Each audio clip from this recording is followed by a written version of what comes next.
And also, they want to find that low-hanging fruit or first project or proof of concept. And all regions try to do that and think that maybe we have another.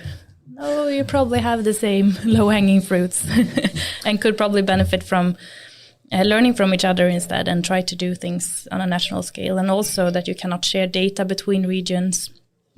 And if we want to train really good AI models on healthcare data from Sweden, then we need to be able to do that. And we have the life science strategy and a lot of things happening. But still, we don't really see the national leadership on really doing this and commitment from politicians and others. So it's a lot. Almost everything is driven from the regions, I would say.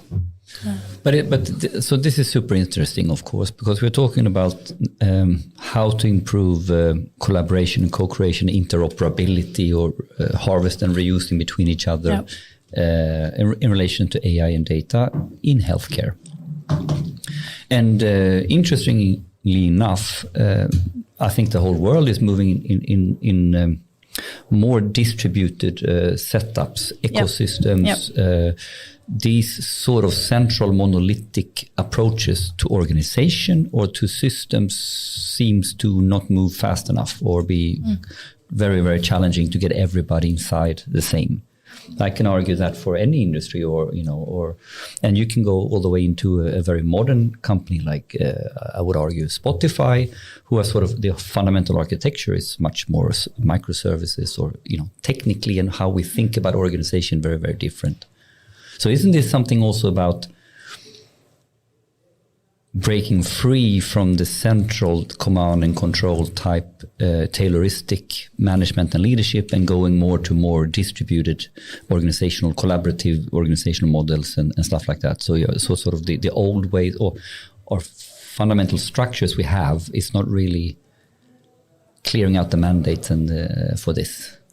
Yes, and we try to do this in a decentralized way in several ways, yes. I would say, also by trying to actually train models in a decentralized way, because we don't see that we will, in the near future, have all healthcare data at one place. So we need to see, can we build this kind of models between hospitals? And we actually have a first example of Region Halland and Sahlgrenska Hospital that is actually trying to train models in a federated way between each other. So they start with non-sensitive data, of course. But if you worked with regions a lot and hospitals, this is a big step for them to collaborate. And then we also actually have IMY as part of this project. So they're part of this specific project as well? So the Integritetsskyddsmyndigheten is Data Protection Agency is part of the project to follow and to learn, which is a new role for them. But it's really interesting to see how we can get this kind of collaborations happen. And ultimately now we can learn. Technically, we have understood that this needs to be federated in order to share data without, sharing data, so to speak, and all this. That means our architecture needs to go in this way.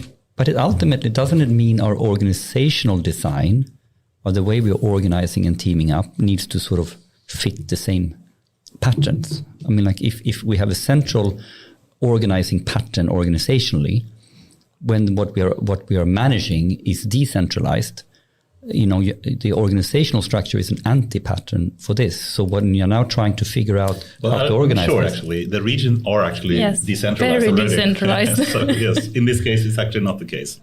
Yeah, but they are decentralized orphans. They're not decentralized federative, I would argue. Yes, but they are decentralized at least, and they need to collaborate more. Yes. So, but the question is then really, how can technology help with that, right? Or what can we learn from what we do in technology in how we need to organize? I mean, like the thesis here is a little bit like, well, if you want to federate the model, you need to work in a certain way where something is centrally managing the federation technically, and then you have your different data points. It's like this. If you flip that in organizational design, we only have the decentralized parts. We don't have the federation part. We don't have the infrastructure, the organizational structures. So, what can we learn from the technical setup that sort of needs to... Feel free to disagree as well. Yeah, but I think what do you think the main challenge is for regions to start to collaborate more? I think that they need to get to know each other. I think it is kind of simple as that. Yes. Yeah, I guess. And because it's very easy to call your neighbors and call your friends. Yeah. And we see that all the time in Sweden, not only when working with regions, but working with companies and others. You call your local university or you call your friends that you're usually collaborating with, but it's not sure that they are best suited to solve the problem. Right. So what if we could make sure that more people know about different parts of what is happening in Linköping, for example, or what is happening in Luleå, and what are the strengths of Chalmers and KTH and others, or this organization may have a challenge that is similar to this organization. And I think that is the strength of also when we're working with both the public sector and the private sector, and we work with the regions, and we can see that, okay, this is a similar challenge that Volvo has, for example, or Scania or others. And then we can try to find common projects and things like that. So it's not just cross regions, it's also between different domains and different industries. Right. And isn't that the, AI Sweden, of course, has a super important goal here to try to do knowledge sharing, as you say, to just build up that understanding. It's not just about the physical regional distance, it's about different domains as well. And AI in some way is GPT, a general purpose technology that can be used across regions, but also across domains. Yes. Right? So you had some meeting with them today, or you spoke to some region or trying to work with that, or? Yeah. So having project meetings and trying to figure out what next step is. So we have a kind of reference group where we have 18 out of 21 regions right now. So we are almost there to at least have one point of contact at kind of the right level at least. Just for healthcare or for? Yeah, this is for healthcare. So talking about regions, we're working with regions in other ways as well, but this is for healthcare. But I think before we get into the meat of things, we should do a proper introduction here of Johanna Bergman. Very nice to have you as guest here today. Head of Strategic Initiatives at AI Sweden, with a very interesting background, being part of that journey since its inception. Yeah. But let's rewind the tape a little bit and basically get to know you a little bit, Johanna, as a way to understand, your thinking and experiences and your learnings in these areas. So let's start off from the very basic question, or maybe the hardest question. Who is Johanna? I think it's a lot of answers to that question, actually.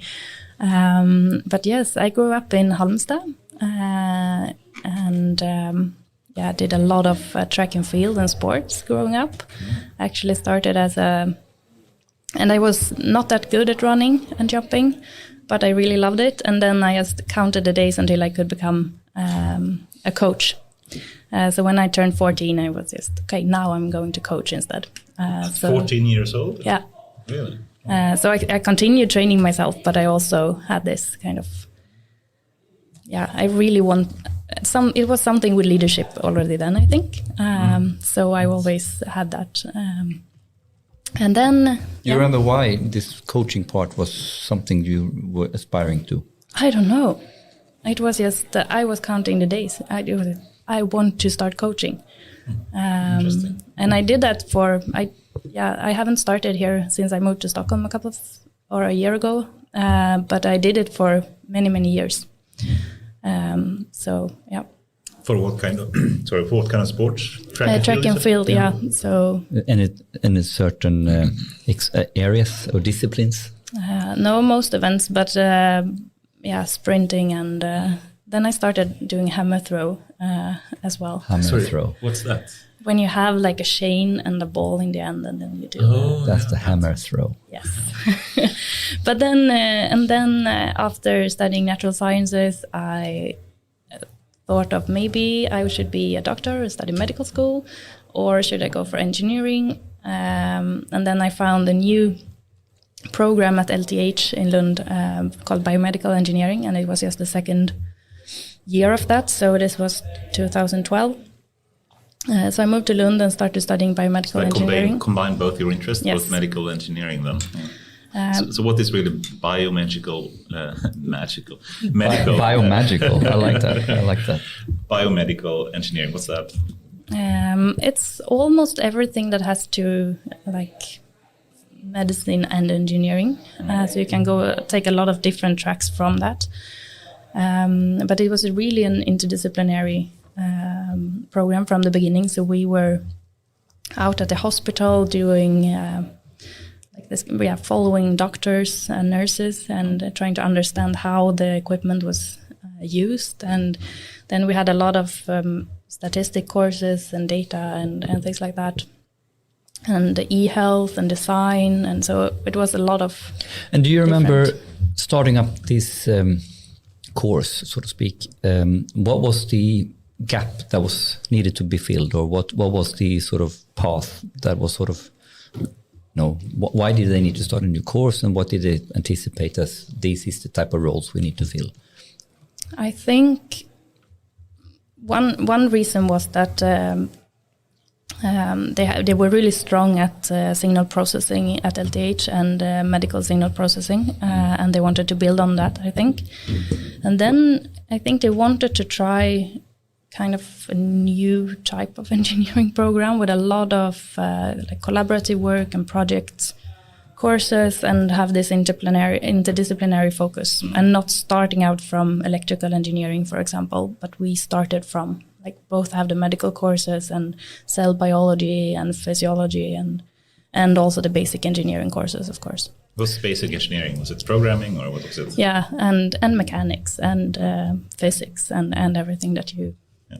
And do you think this is a very interesting setup? It's cross-disciplinary, intersectional at its core when it's incepted.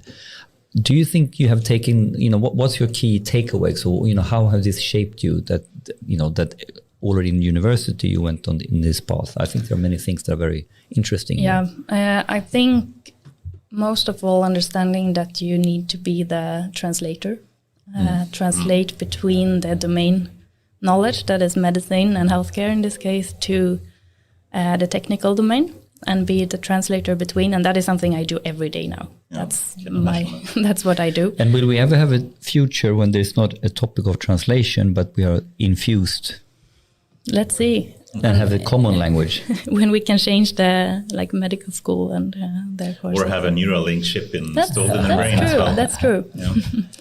But that was, and then I thought that I would work with stem cells. That was I want to be in the lab and work with cells. But then I had a course in time series analysis and realized that the power of data and what you can do with data, because that was the first course where we worked with real data, I think. So we tried to predict the energy consumption in a small city in Denmark, I think. And I was just realizing that, wow, what if we could do this for healthcare? So that was when I really understood that I want to work with healthcare and I want to work with data. That was what I thought of then. And then when I finished, I was starting to talk to a lot of different companies. What did you think you were going for at that point? What were you looking for? I was looking for somewhere where I could work with healthcare and data. Okay, cool. And e-health, and how can we be much more preventive and proactive in healthcare instead of reactive. So that was what I was telling all companies that I talked to. I want to work with this. And then they said, yeah, you can come back in 5 years because we want to hire you as a project manager.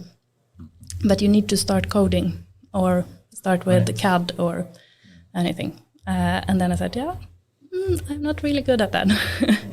And then I contacted almost all e-health companies in Gothenburg because I was moving to Gothenburg then.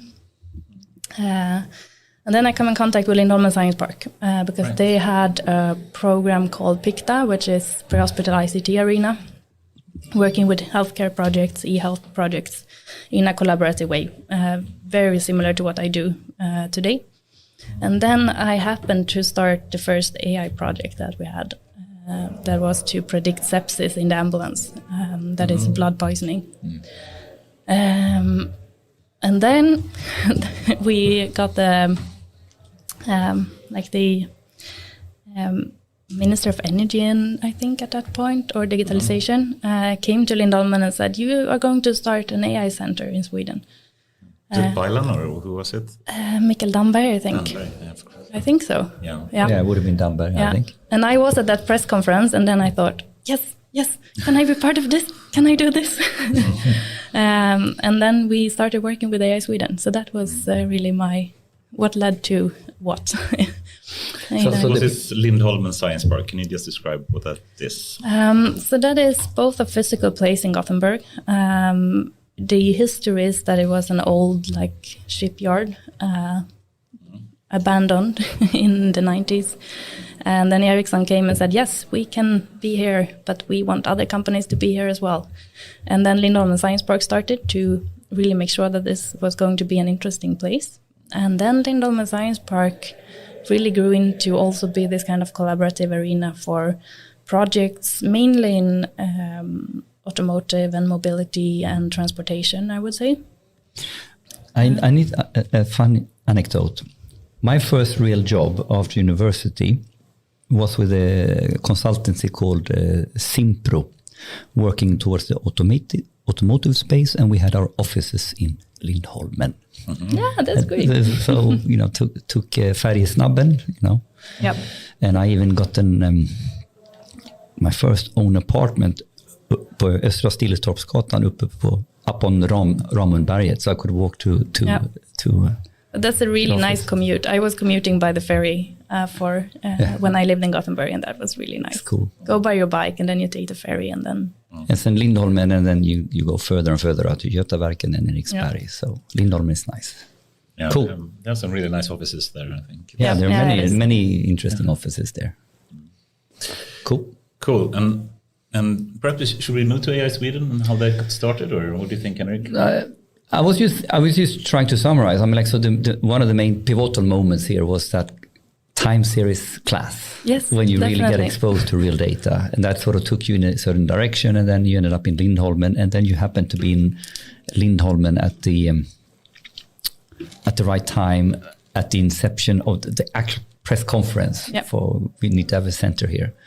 So I would like to go into the topic of AI Sweden, a little bit like that storytelling, how did that all happen? So then we can come into the what is AI Sweden, but a little bit tell us the birth story here, how you experienced it. Yes, and I know that it's a long history before I was standing at the press conference, but I think I would start at the press conference. So that was in May 2018, I think. And that was almost all information we got, that we need a Center for Applied AI Innovation in Sweden. And we started working, it was me and Martin Svensson, one of the co-directors. He was also at Lindholmen working with other things at that point, but also raising his hand and jumping. So how did that work? Did someone come, you heard it, we have an assignment here, can someone draw off the first one-pager on this, or how did it actually go about? Yeah, kind of.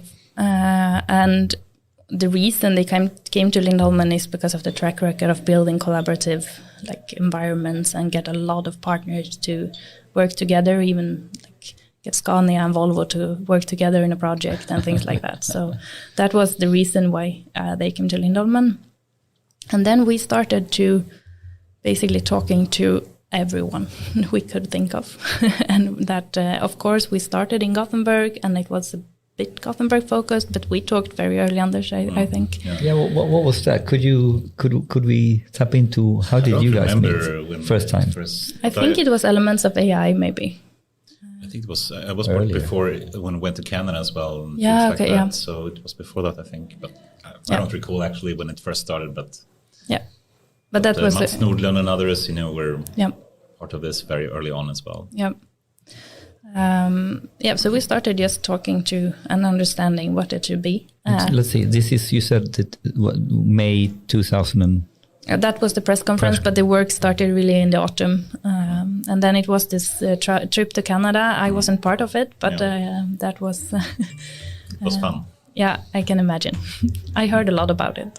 So. And this was more or less to get some inspiration from how they've done similar journeys in Canada. They were there a couple of years ahead, maybe, at that point. We try to identify some successful places in the world where they've been able to not only do research in AI, but actually make use of it in industry in a proper way. And one of the best places that we could identify was actually Canada. And we know, of course, that Canada is also the home of the deep learning pioneers of Jan LeCun and Hinton, etc. But they do more than that. So they have a lot of incubators, and in some way, they also have these kind of super clusters and a lot of things where the government really got involved, trying to also not just have the academia, but actually put it in industry and in some way been able to build up really successful companies there. So they seem to have some kind of more structured, well thought through approach to also make use of AI. So that's why we went there and tried to learn, what they have done. Yeah, now we actually have one person in Montreal in Canada. Really? So Peter Kurzweili, of course. He moved there for last year. It was a bit delayed due to the pandemic, but we decided kind of early to also establish ourselves there to learn and to be able to build concrete collaboration. So he moved there a year ago, which is really good. But then, we started doing this kind of pre-study to understand and to get a lot of partners on board. And I think at that time, some organizations really realized that we need to do something with AI. We don't really understand what it is, but maybe this is a good way of engaging and starting. So it was, I would say we had this clear idea of that we need to build this in collaboration. We need to build concrete collaborative projects. We need to work nationally.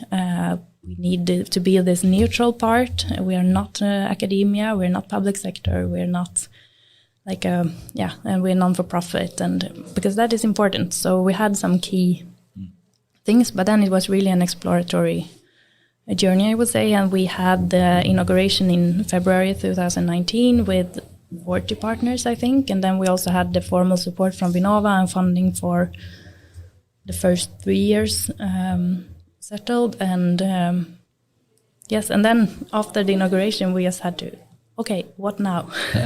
Now we need to start doing things, and we are 2 or 3 people. But the partner network and getting organizations engaged and involved has been key from the beginning. And then we also set our mission, that is to accelerate the use of AI to the benefit of society, competitiveness, and everyone living in Sweden or something like that. I think you nailed it. Yeah, I think so too. I said it a couple of times. And that is very, very broad. And that is broad by purpose, because we want to be able to take the whole perspective but it's also very important that we work to complement other things that is already happening, not invent things again and not compete with other initiatives. We want to... Isn't that a good way to phrase it? I mean, there are some things that we could easily see that it's necessary for Sweden to accelerate AI. Yeah. But there are also things that I guess AI Sweden should not do. Definitely. Right? Could that be a good way to try to define what the mission is and what they should not do potentially? Or can you try to elaborate on that? Yeah, so I would say that the key here is applied. Everything we should do should be applied. So from the beginning we said we will not do research, but then I think if right now we're actually doing research, but it's in a very, very applied way. And when you do new things in AI in an applied way, it becomes research because it's new. No one has done it. So that's, but we are not VAS. We are not educating in that way. Like they set up AI competence for Sweden at the same point to really reskill a lot of people in Sweden. So that was another government initiative to try to have some more AI education by the universities then, I guess, for companies as well. So we should be complementary to that as well. And I think one important part is we are not consultants and will not be. We are not working in one-to-one projects. That's I don't think we have any examples of that. We would try to work with a lot of actors at the same time. Mark Zuckerberg, we're here to connect people. Yes. It's not going well for Mark right now, but yeah. But I say that is what we try to really work. Collaboration is everything, working cross industry, cross sector. academia and public sector and industry together, and like find this kind of really good collaborations is key. And then also incorporate and build on things that is good, that is already happening, and boost good examples. And And now, a couple of years into the journey, how would you describe on a basic level, but a little bit more practical, how does that work? How would you explain the operating model, or how you organized it, and how you can live up to what you're saying, sort of? How is it working in practice? Yes, first of all, it's super hard to measure. Yeah. Are we accelerating applied AI in Sweden? We don't know, because we don't know what will happen if we wouldn't exist. So that's, first of all, very tricky. But we see concrete examples of things happening that wouldn't happen otherwise. But we have a partnership model. And that is basically because we want to see real commitment from the organizations working with us. So they pay to be partners. And that is really key, because then we at least have some... And who is partners? Who is partners? That is everything from small... we have a lot of big companies, Swedish companies. We have some international companies with... they have also a site in Sweden. We have SMEs and startups, consultancy firms, public sector, different authorities and other organizations, regions, academia. And for you, of course, showing commitment, and they have stake in it, so to speak. What are they paying for? What do they get for it? Why should someone become a partner of AI Sweden? I think, mostly because you get this network, you get this platform, and we can really catalyze projects and initiatives, and we can be the platform for that projects and initiatives to happen. I think the Edge Lab is a great example of some automotive companies in Gothenburg, and hardware providers said that we need a lab to test federated learning and edge learning. And we don't really have time to wait for some funding and setting this up, but we just put in the hardware, and can you be a facilitator, and can you host this? We said, yes, of course. And then we put in some effort and people in it as well. We applied for some funding, but most of the things that is happening is driven by partners saying, you will be a good host for this, because we need someone be in the middle and be the coordinator and be the middleman, to speak about against blockchains. But I just had a blockchain discussion previous to this. In this case, we actually want to be the middleman, right? Yeah. Cool. So I think that is what can happen, and you can, because it's hard for a company to say that we can have the Edge Lab. Okay, but can everyone come there and can? So that is a great example, and then also.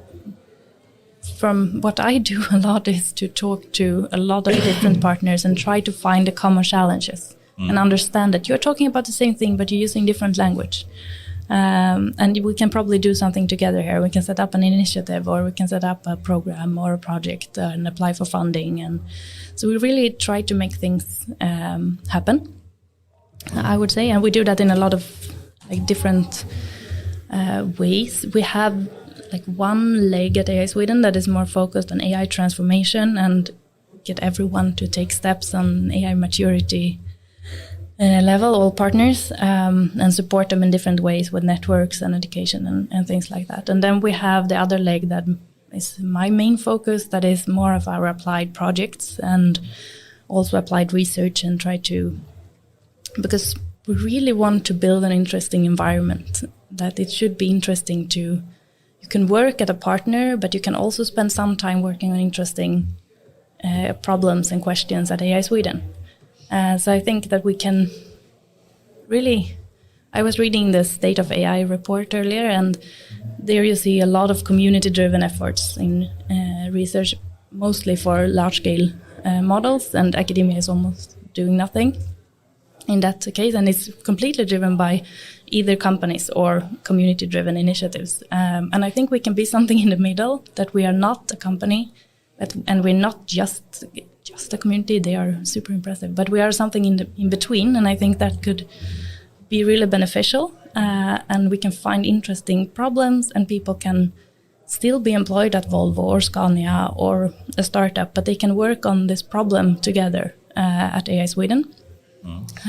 So trying to build this kind of interesting environment for applied research. And are you referring to these communities very much part of the whole open source era, open source approaches to how we tackle this? Is this linked, or is it the same, or how would you describe these communities that are sort of coming together to do great stuff now? Which ones are we talking about here? I'm thinking of Luther AI, for example, and Lion and others building large-scale models in a community-driven way. Yeah, the big science project. That is doing things differently, and I think as a reaction also to things happening in a closed environment at DeepMind and OpenAI, for example. So some kind of, hey, we can also do this, but in a community-driven way. How can you really understand the difference, though? I mean, you can see DeepMind and OpenAI and these kind of initiatives, and they are trying to accelerate AI, or even try like artificial general intelligence as DeepMind and OpenAI is, but I guess that's at least not something AI Sweden is doing. Yeah. And then also, how does it compare to like RISE or a university or a company? What is really the thing that differentiates AI Sweden from research institutes, universities, or a company like Volvo or whatnot? I think if we start comparing to research institutes, I think one difference is the broad, the broad mission. That is it's not research focused at all. I think research is something that is happening because we want to apply. And it is also I would say, partner that we are built. We are our partners. I would really include the partners in the organization as well. Like that's AI Sweden. We're nothing without the partners. And what we do should be to the benefit of Sweden and the partners. So I think that is one difference. Then we have a lot of similarities, I would say. And we work a lot with RISE and academia and others. And then, of course, we're not the companies. We're not non-for-profit. That's the main difference from being a company, I would say. But maybe one way to educate the listeners or educate ourselves here today is maybe to explore a little bit the ecosystem here, like the different actors we are talking about, so we can understand what type of actor is AI Sweden and what is this orchestration or collaboration facilitation role versus actors of academia, actors of RISE. So could we in a simple way try to use pinpoint, we say partners, right? But when you look at it, it's a university, it's a research institute, it's a large corporation, it's a AI tech startup. So could we try to make that map a little bit more clear together? I'm trying to figure this out, actually. Yeah. I can start, and I'm going to paraphrase Daniel Gillblad a bit as well. But I think you actually started speaking about this in a good way when we just opened here, which is that there is a problem today in how we use AI. And the problem is, potentially one of the problems at least, is that everyone is doing things from scratch. And you spoke about healthcare and different regions and hospitals, and they all have very similar challenges and opportunities to use data and AI, but they don't collaborate and they don't even know potentially about what the others are doing. And as Daniel said then, when he was here, he basically said, we are too small to do it ourselves. I think it's such a profound statement, I think. It's a single region, a single hospital is too small to build up a proper AI solution for all of healthcare or even a single application. But if they start to talk to others, do knowledge sharing, as you spoke about, just letting people know that they actually are doing something similar. Perhaps they can just share the knowledge and that's good enough. Or they can actually start to collaborate directly. Sharing data is probably hard because it's so sensitive. And I think that doesn't only apply to healthcare, I would say, even like whatever company you have, Yes. data is so sensitive, it's a competitive advantage. So I think it's a general problem that you can't really share data. But there are other ways of collaborating and other ways to build AI systems. And finding these levels of collaborations, I think is, a core. If AI Sweden could do that, would be a really, really beneficial thing. Would you agree? Yeah, definitely. And I would say that is really what we're trying to do in both like small steps. What can we do here and now, and also have the big picture and try to have that goal. And healthcare is a great example. But also other, like we're talking about MLOps, for example, that is something all companies and organizations at some point will face the same challenges. Why shouldn't we work together on that kind? Because it's not the core business of like trying to find these horizontal, interesting topics that we can really collaborate on, because that's not your core business. It's just something that needs to work. It's something that you need to have in place. And it could be data management, like you can share, instead of sharing data, share knowledge around how to handle your data and work together to solve these challenges. So, but how does that vision relate to a partner model where someone needs to pay to be part of the partnership and everybody else who is not paying has no access to what you're describing? I think you have access to a lot of things still, not maybe the concrete projects and what we do inside, but knowledge sharing and seminars are often open, for example, and some of the networking part. But then still, I think that it's not a big partner fee. And if you really want to do things, I think we also need to have the commitment. So we need to have a way of existing, like a funding. But of course we're trying to share as open as possible, also outside. Because the argument or the thinking I have, we open up and talked about these other communities, and maybe the most powerful communities are right now is the open source communities in different kinds, and that you find in whatever TensorFlow, or if you go hardcore, right? And here the mechanisms are truly different, right? So we are starting an open source project with an open source license, and then we can contribute and we can work with it, but we are creating something which is fundamentally structured to get feet, to go viral. And to me that is very appealing, and I think it fits well with a investment that comes from the government and stuff like that. And we are not so used to it maybe always in business. I'm just observing from the sidelines that the fundamental power of open source and how it's really exploding in the tech communities, or the people with the know-how, so to speak. No one builds an algorithm from scratch today. You go to TensorFlow and then you can go all the way. MLOps, well, you learn MLOps in GitLab and GitHub in these open repositories, etc., etc. So isn't it the very core, isn't a lot in these mechanisms we need to sort of figure out and learn about? I think this is part of the understanding of how open source works. I wouldn't, open source is one thing, but then learning best practices on how to do things, I would say potentially is different. Why? It's... I would really love to show I think I did this when I worked for AI Sweden and tried to build up a graph of what is necessary to have like a proper working AI implementation in some kind of system. And it's not sufficient to have a model. It's not sufficient to have the code. It's not sufficient to have the data. It's not sufficient to have the legal challenges or compliance in place. It's not sufficient to put something in production. It's not sufficient to just do the culture change and the alignment necessary in the business to do it. You need to do all of it.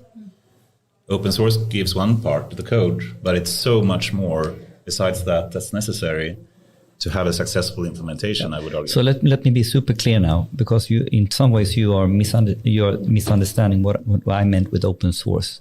So the practice of I think dealing with code, as we have learned to open source, what is stopping us to have those fundamental collaborative approaches and licensing for a best set of practices? When do you stop talking about? How do you write down in open source what the best practice is? I think actually AI Sweden is doing partly with my.ai.se one of that work. I think that is starting to try to find a way to just catalog or find some kind of set of example project. Building the use case library. And we've been talking about that for so long, and finally it's happening. Yes. But I think this is a super good example of what I would then call open source thinking applied to practices and inspiration, right? So, and I think that is a brilliant lighthouse example for what I'm trying to say. And that is also open for everyone. So my AI and the use case library is open for everyone. And I think that is the key learnings that partners have working together and under the umbrella of AI Sweden is around the leadership, around how to get the right data, how to structure a project, how to find good use cases, because then they suddenly have someone to discuss with. Because I think what is often happening, and I guess that you also see that in your work, is that it's usually a couple of people that are kind of alone in their organizations trying to really push this forward, and sometimes they need each other and need to do projects outside to learn from each other. And I get what you mean partly. I think at least, Henrik, and just increasing collaboration is something that we need to do. And what's what's the monetizing model? What's the operating model that makes that work? And that leads all the way back to, I was trying to talk about patterns and anti-patterns for organizations. So if we truly believe collaboration is fundamental to succeed and survive, how is that described in the organizational setup? How is that described in your job description? How is that described in your KPIs? What patterns do you actually have that support collaboration? Or do we really think the change will happen, that I have a job description and an organizational chart that looks like this, and this is my KPIs, and then I'm supposed to do collaboration in my spare time? So this is what I mean, that we have a pattern that is sort of Tayloristic in this way, and there is no description of collaboration. I don't have any time for that. And by the way, they cut my budget last year, so I have no staff either. And now I'm supposed to collaborate. So if we don't change the pattern of how we organize and what we value and what metrics we have, how can it happen, in my opinion? And I think we try to do this also by showing examples. So the more you engage and the more you put people in projects and do concrete things, the more is happening. But at some point, they can't do it in their spare time. So at some point, we did this, we learned this. Now we need to take it to the next level of management. And how do you now need to change the organizational role description or something like this? I think one way to describe AI Sweden, at least I just thought of this right now, but it's probably not a good thing, but it's like a product owner of Sweden. I like that. Yeah, I like that actually. I like that. We have a backlog. We have epics. We have some features. We need someone to speak about, what are the needs. Yep. We need to have some people working with it and trying to make, match the producers to the consumers. You need to prioritize a bit, how we can get that working properly. I don't know, perhaps some way at least. But because no one, not a single company, not a single university have the full overview of what other people are doing. And this is really the task of a product owner in some sense, to get an understanding of what are the needs and what other people are doing. But what I don't get is that if we are a collaborator, and I'm going back to the actors in this, we don't have the actors within such a community is asymmetrical. So we have different types of actors with different agendas why they're in AI Sweden. So if I take an example of the consultancy, they want to lead generate and want to find business there. If I take someone who is very strong on technical IP, or maybe even have solved MLOps practices. So because we have an asymmetrical partnership, I don't understand how we can have the same fundamental partner model for everyone. I mean, if I take the example, should I pay if I have the IP that I should give to host here? Shouldn't I be paid? So this actor map is really important, I think, to understand. What is done inside AI Sweden is everything should be open. So it's nothing that is IP or that is shareable knowledge and open. And so that is, and you don't do business inside AI Sweden, you do your business outside. So that is key. And it is working. I would say that the partner model is working, and we find the most interesting projects is when we find common challenges at the space agency or ESA and the automotive industry and healthcare, and maybe a startup has part of the solution and want to work together with these actors on edge learning, for example. And that is working, but it requires a lot of translation. I'd like to come back to the point of everything being open, but we'll take that later. Yeah. But this is a super good example, right? So how does it, because maybe this is very good to educate, I think, me and also the listeners, how does this work then? Because you have a space agency, which is maybe public sector. You have a automotive industry, private sector. You have AI Sweden as a facilitator, orchestrator, and you have a very small startup that has part of the solution but no money. So how, I understand the value of contributing, but how does that work commercially? If I'm a small startup, I don't have any time, and I can't do business inside here. So how does it work? I would say that some actually do it as in kind because of learning and building things together. In some cases, we have the Vinnova funding and we apply together for funding. Normally, it's not enough, but it's still something to get the funding to do something. And we've been part of several projects together. And but that's the key learning and education. Then that you come up to that with a good project idea, and now we have different actors, and we apply for funding in different ways, and we can help each other. And sometimes it's interesting enough for everyone to do it anyhow. So they both exist. Okay. But it is a learning curve. I think people are so scared about sharing knowledge, scared about can I speak about this to someone? Imagine if some competitor steals my idea. But I think people are getting increasingly open. And I will also bring up I think an increasingly amount of organizations understand that we need to have an interesting environment in Sweden. And it doesn't matter if it's inside a company or if it's broader, but they need it for talent attraction. And they need to be able to show, for AstraZeneca, for example, or Volvo or others, they need to show that it's relevant to be in Sweden, and it's relevant to have R&D in Sweden. It's relevant to do AI here because we have a broader community. We're working with these interesting projects. We have some cutting edge projects. We do.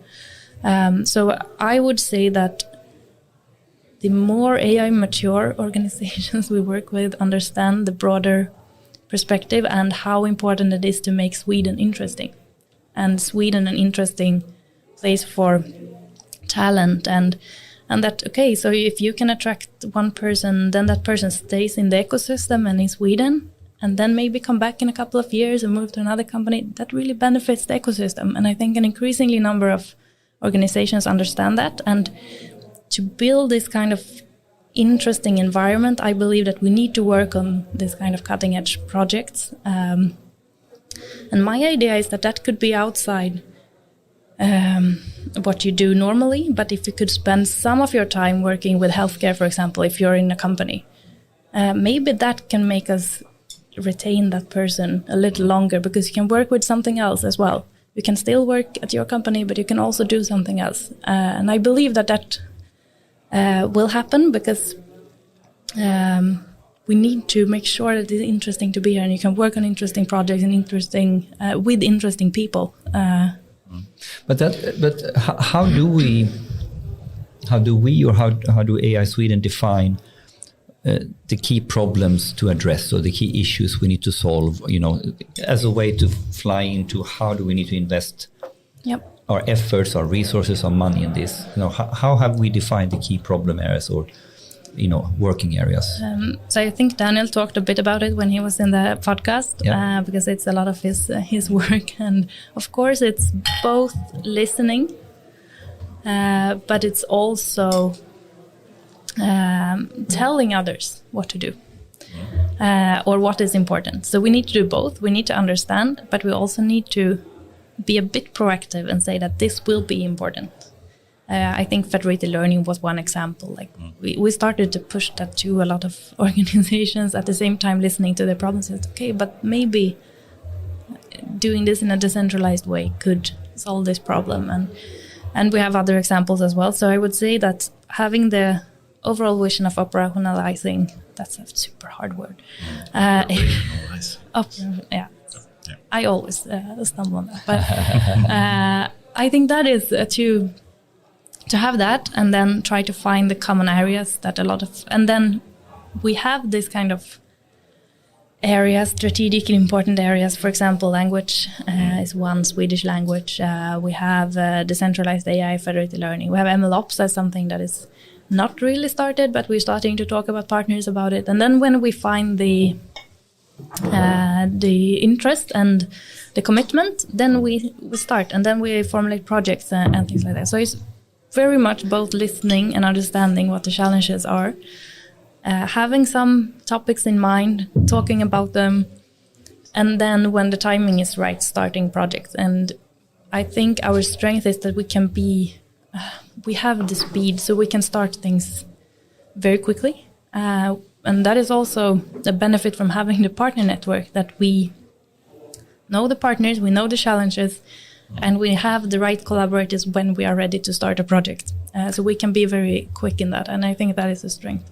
But if we zoom out and ask the same question on an even more macro strategic level, what are the key things stopping us from becoming the most best society or country in the world to use AI? I mean, like, you could zoom out to say, okay, somewhere here is a fundamental talent problem or reskilling problem. So basically the way we have organized, like the critical mass of people that knows this stuff on all levels is not enough. So it's a talent, this is one way. Another fundamental problem we are talking about is collaboration, or fundamental, the way we have driven our organizations in our own silos with one functional domain know-how at a time. A third one could be we fundamentally don't have the common lingo. We need translators. We say, okay, do we need translators, or do we need to come up with a new language or new way of, understanding each other, how business and tech relate? I mean, so what are the macro sort of strategic main things that we can sort of see that we need to sort of, if we start directing on the highest level investments? Well, in short, basically, how can Sweden become a top country for applied AI? Right? And what are the things we need to put our and I think on? First of all, we should also question why do we always want to be the best or the leading? Yes. And do we really benefit from us being the best? We want to it's nothing wrong with anyone to be, but we can improve good. At least we can improve, definitely. But I think that is something we so should annoying. Be best. Every country should be best. Yeah, why? It's very annoying. Why? Yes. Very well said. But I think we, of course, legal challenges. They are regarding data, regarding and things like that. The overall competence, knowledge, understanding, leadership on all levels, I would say, leadership in organizations at national level, politicians, the understanding that it is a democracy question, actually. It's about democracy. It's about what is happening if we don't do this and we rely on a few companies globally or countries, and what does that happen? Because I think often we're talking about things and we talk about ethics. Okay, that's good, and of course we should be responsible in our way of applying a new technology. But I think often we coming from the wrong direction when having more strategic discussions and with politicians and top level management and things like that. So I think that's where we need to start, both in companies and at the national level, to work on the leadership and understanding. And then, of course, start doing and make things happen. I like that. Commit to deploy. Or actually start doing and really working on it is actually the best advice, because I think not until you get your hands dirty do you really start understanding what this topic is all about. It is easy to keep talking about things. That is easy because you don't have to do anything. You can keep talking. And it's also easy to say that we need good examples. We need use cases, proof of concept. Yeah, okay, but we have good examples now, and we know that it's important. We need to build at scale, and we need to build the infrastructure. We're not just single projects or proof of concepts. We need to make sure that we have a working infrastructure for AI in Sweden. So what does that mean? Can you elaborate more? What does an infrastructure for Sweden mean? But I think both on the data side, of course, when we talk about public sector and others, and I don't say that all data should be open, because that is impossible. Yes, and we should not focus on that. I think that is one mistake that we often do, is to talk about open data as something good. We should work with interesting data and important data. Yeah, and be really good at that. And we need to, of course, connect that to the right infrastructure for computations and things like that. But I also see the infrastructure in sharing models, sharing knowledge, sharing. It's have this collaborative structure as not just a technical infrastructure, but also have this leadership and collaborative structures that makes it happen. But this is a rabbit hole, Anders. Let's go talk about the infrastructure for Sweden, because I think it's very dangerous to talk about it in that way if we don't understand that, to share data, to have platforms to do that. Yes, you need to have some infrastructure technology to run stuff off, but the real point is what's the patterns, how you have organized it, how you built it, what is your practices. So now we come into we talk about data ops, ML ops, and different architectural patterns. Are we building one central monolith for all of Sweden, or do we build a distributed domain-driven system? What are we doing here? So talk about infrastructure is important, but I think it's really tricky that people think, this is used another tech project, yes. Which is very, very, a platform is not for me the tech, is how you operate it. And I think it's very similar to the discussions you have with healthcare and the regions. It's very easy to think that one system, we should have one system for all regions and healthcare and hospitals in Sweden. It's very easy to think about that when you say that you need to collaborate and we need to work. But no, that's not. We need to know how to work with the system and how to make how. This is. I mean, you can go as far as way. So, choosing if the vendor is blue or red is completely meaningless, because it's more about how you operationalize this. Yeah. I would argue. So. If you're not careful now, we are solving the wrong problem, and we become a massive hunt for the blue company wants to win this massive infrastructure deal. We are talking about we need a common infrastructure. It becomes a technology problem when this is a fundamental practice problem. And I think at the very simple level, it is about understanding what we already have.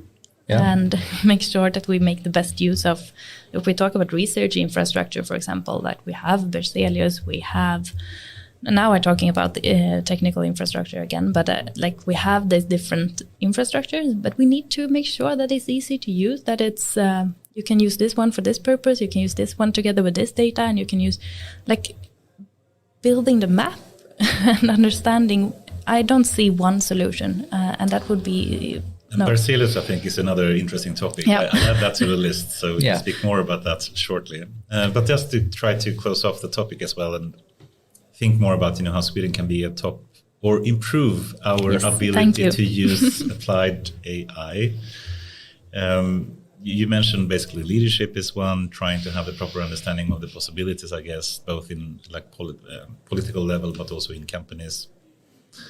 And then, of course, having the technical infrastructure, as we spoke about, but then also, I think what you mean, Henrik, is having,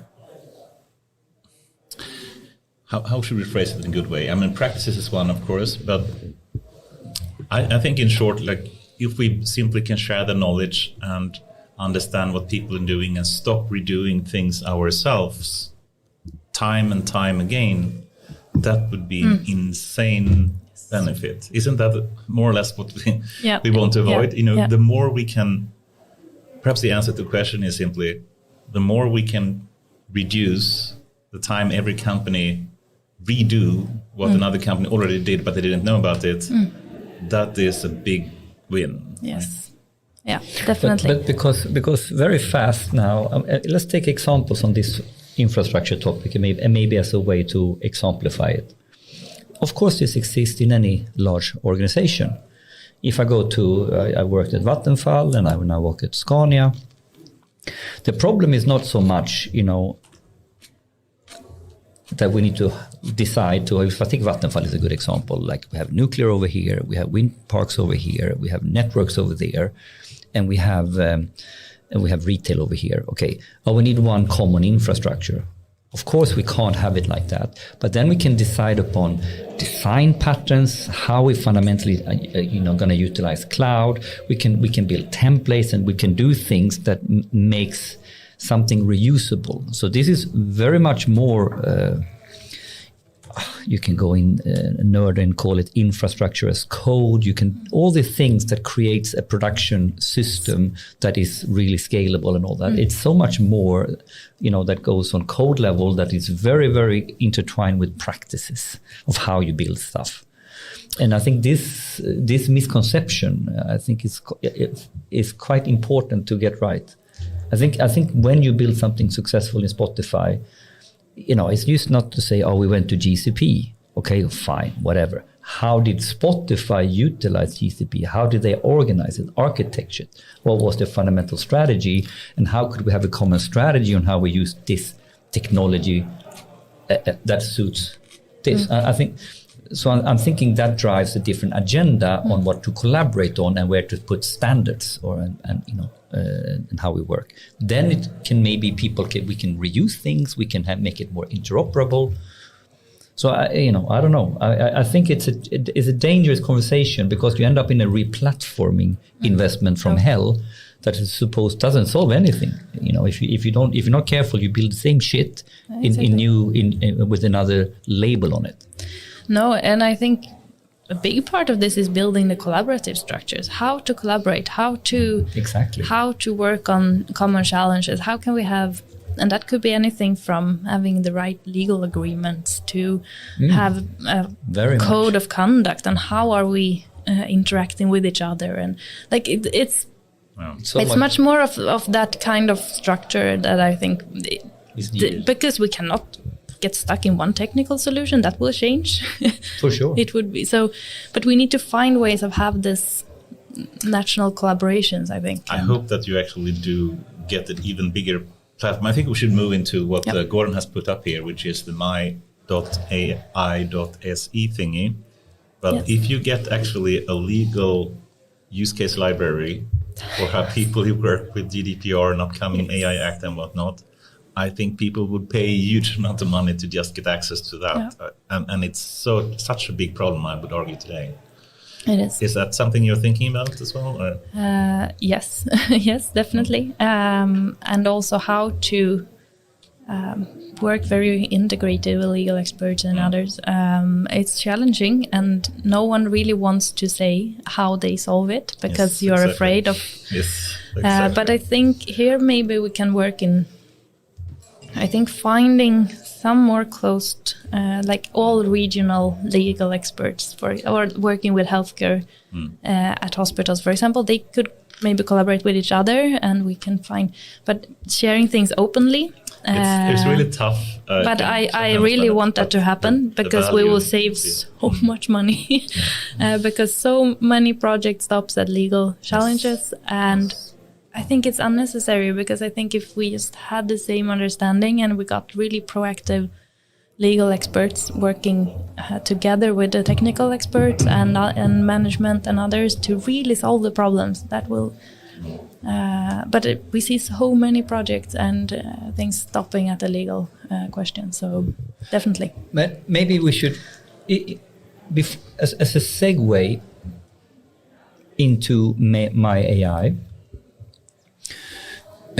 let's start with my AI. So here we have now we are starting to build up different types of, how should I call it, tools or things that helps Sweden and their members, to accelerate to become better. And here we have a very concrete example, my.ai.se. Could you elaborate a little bit about what that is all about and what you can find there and Yes. how that came about? So everything that you see, the viewers will also see in their in that's the great. screen. So you can guide us through basically how it's built and what can people find and etc. That's really good. And I don't have my glasses, so I will. But it will work.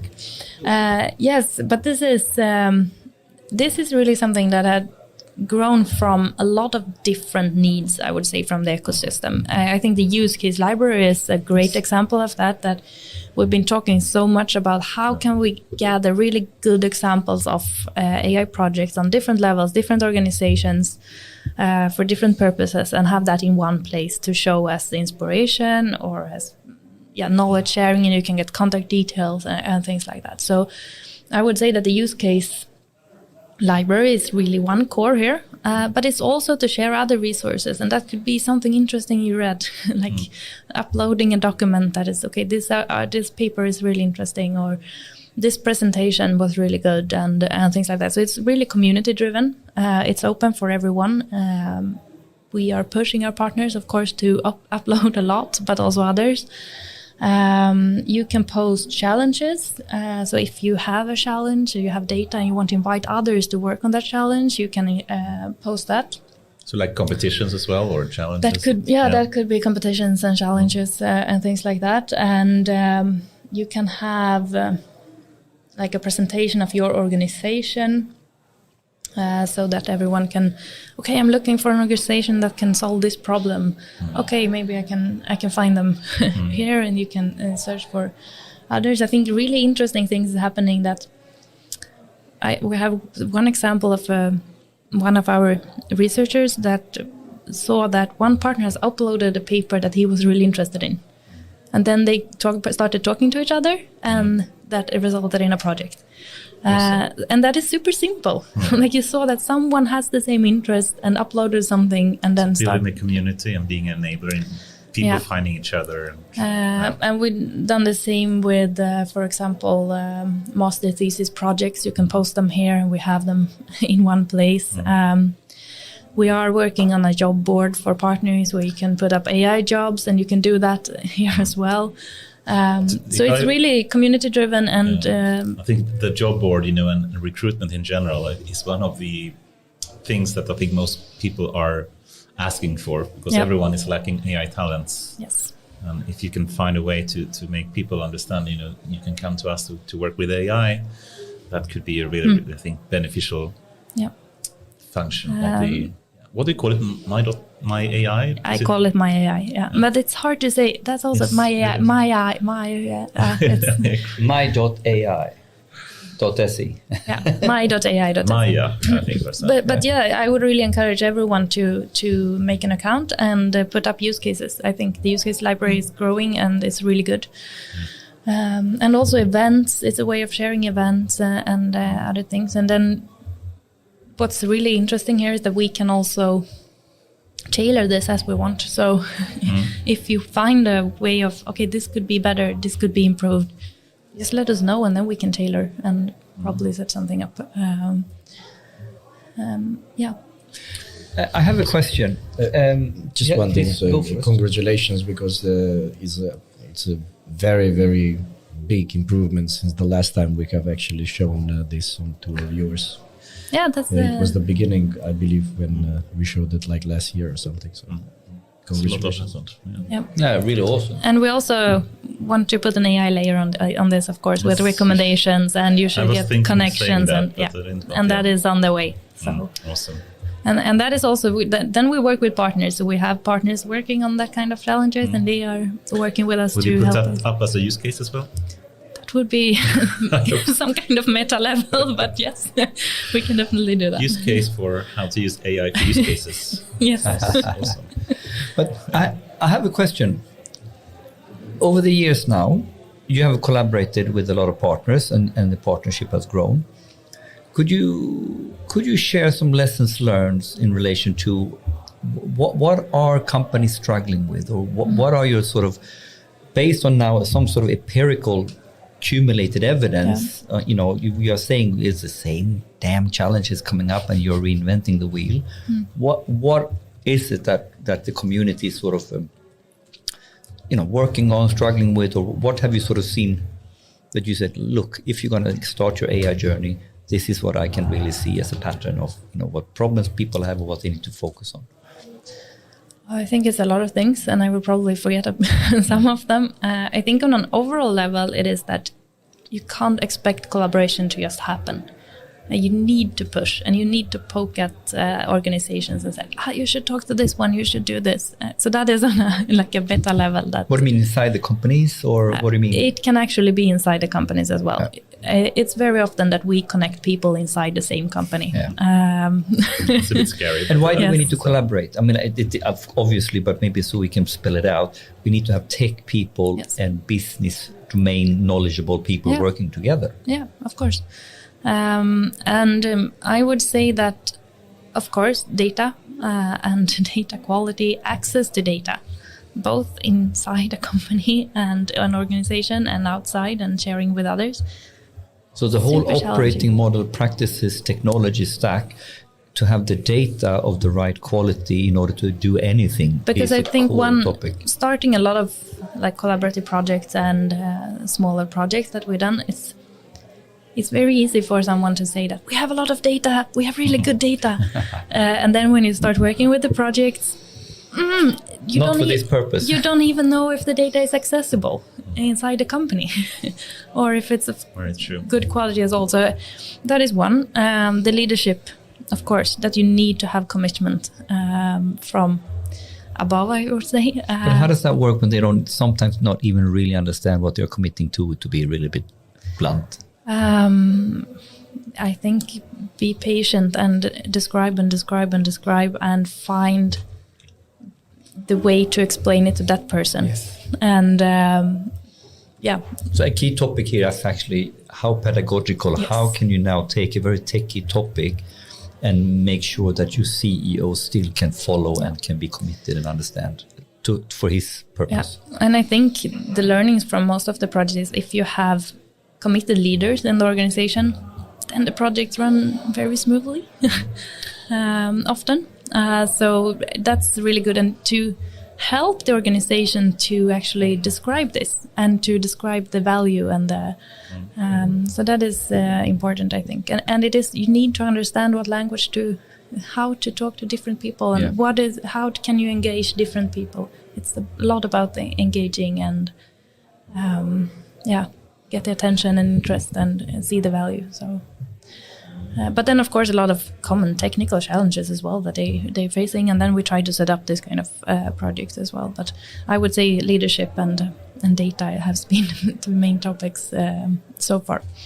But and how we talked about this before, like the translator role, or how challenging do you see it that people are sort of really exploring also the fundamental ways of working? So how do we drive a project now where we have so many different facets that we need to structure? We need to get the data quality right, we need to get the infrastructure right, we need to get the algorithm right, we need to get the domain. So how much is also about finding their feet in their sort of project ways of working and just finding efficiency in in the operational collaboration, doing your agile sprint or whatever you want to call it. How much challenge do you see here? Or people are just starting and learning by doing, or how does it work? Yeah, but I think one problem is that you see it as proof of concepts or smaller projects, and you will try to do something somewhere in the organization, and then it gets stuck there. It's and it will not be operationalized. The prototype graveyard. Yes, and I think we are beyond that. So we have had a lot of examples and a lot of prototypes, and we need to do things build the fundamentals and really do things now. And then you need commitment from the organization. So it's easier to start a small project somewhere, but we need to do this kind of... I think that one of the core problems as well, I mean, you said it very well, I think, it's the data, you need to have the proper data in place, you have the leadership in place, the technical challenges, the legal, as you said before. But I think one thing that I've seen so many times make company fail is that they think that just having a prototype in place is enough. and they don't recognize that the problem are actually putting something in production. And they think, it's done now. And they just have a separate data scientist or scientist team doing something, but they can't really put that into a product. And that whole disconnect or misunderstanding about what it really takes to build something that puts value to the company, it seems to be such a common misconception. Would you agree? Yeah, I think so. But also that we see now that it is happening, and I think that is a big difference from if I compare now to just 1 or 2 years ago. Good. It is really happening. I was talking to one of the hospitals last week, and they said that we are going to put our first model in production.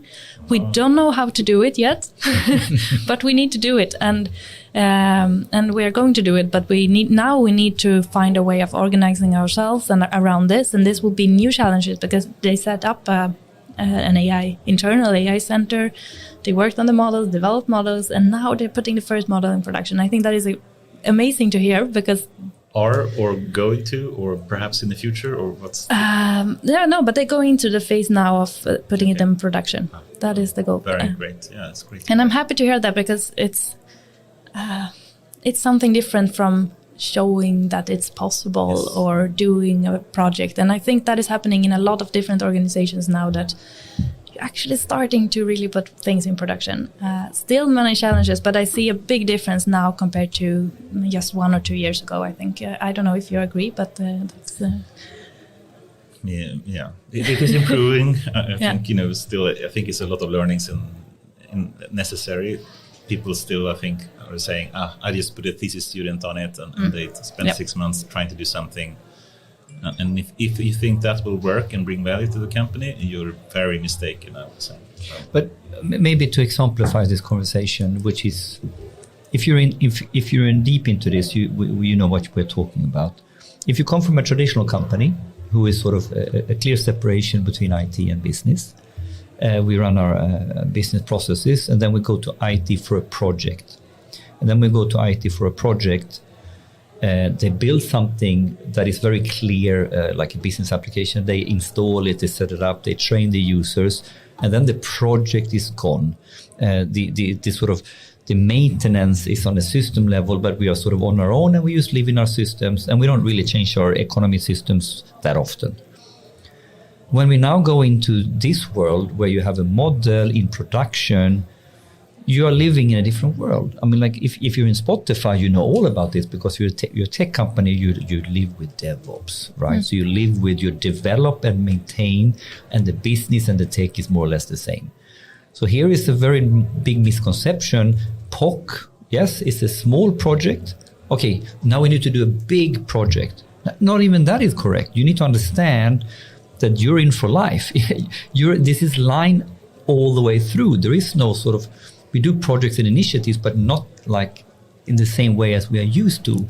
So I think there's a huge misconception in, if you're not, haven't experienced this like it's at the more tech platform company, that you're sort of this IT supply, demand, we develop, and we have project spend and we have run spend. We talk about these topics.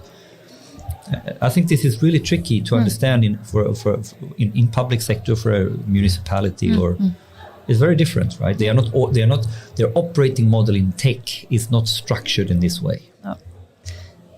No, definitely. Yeah.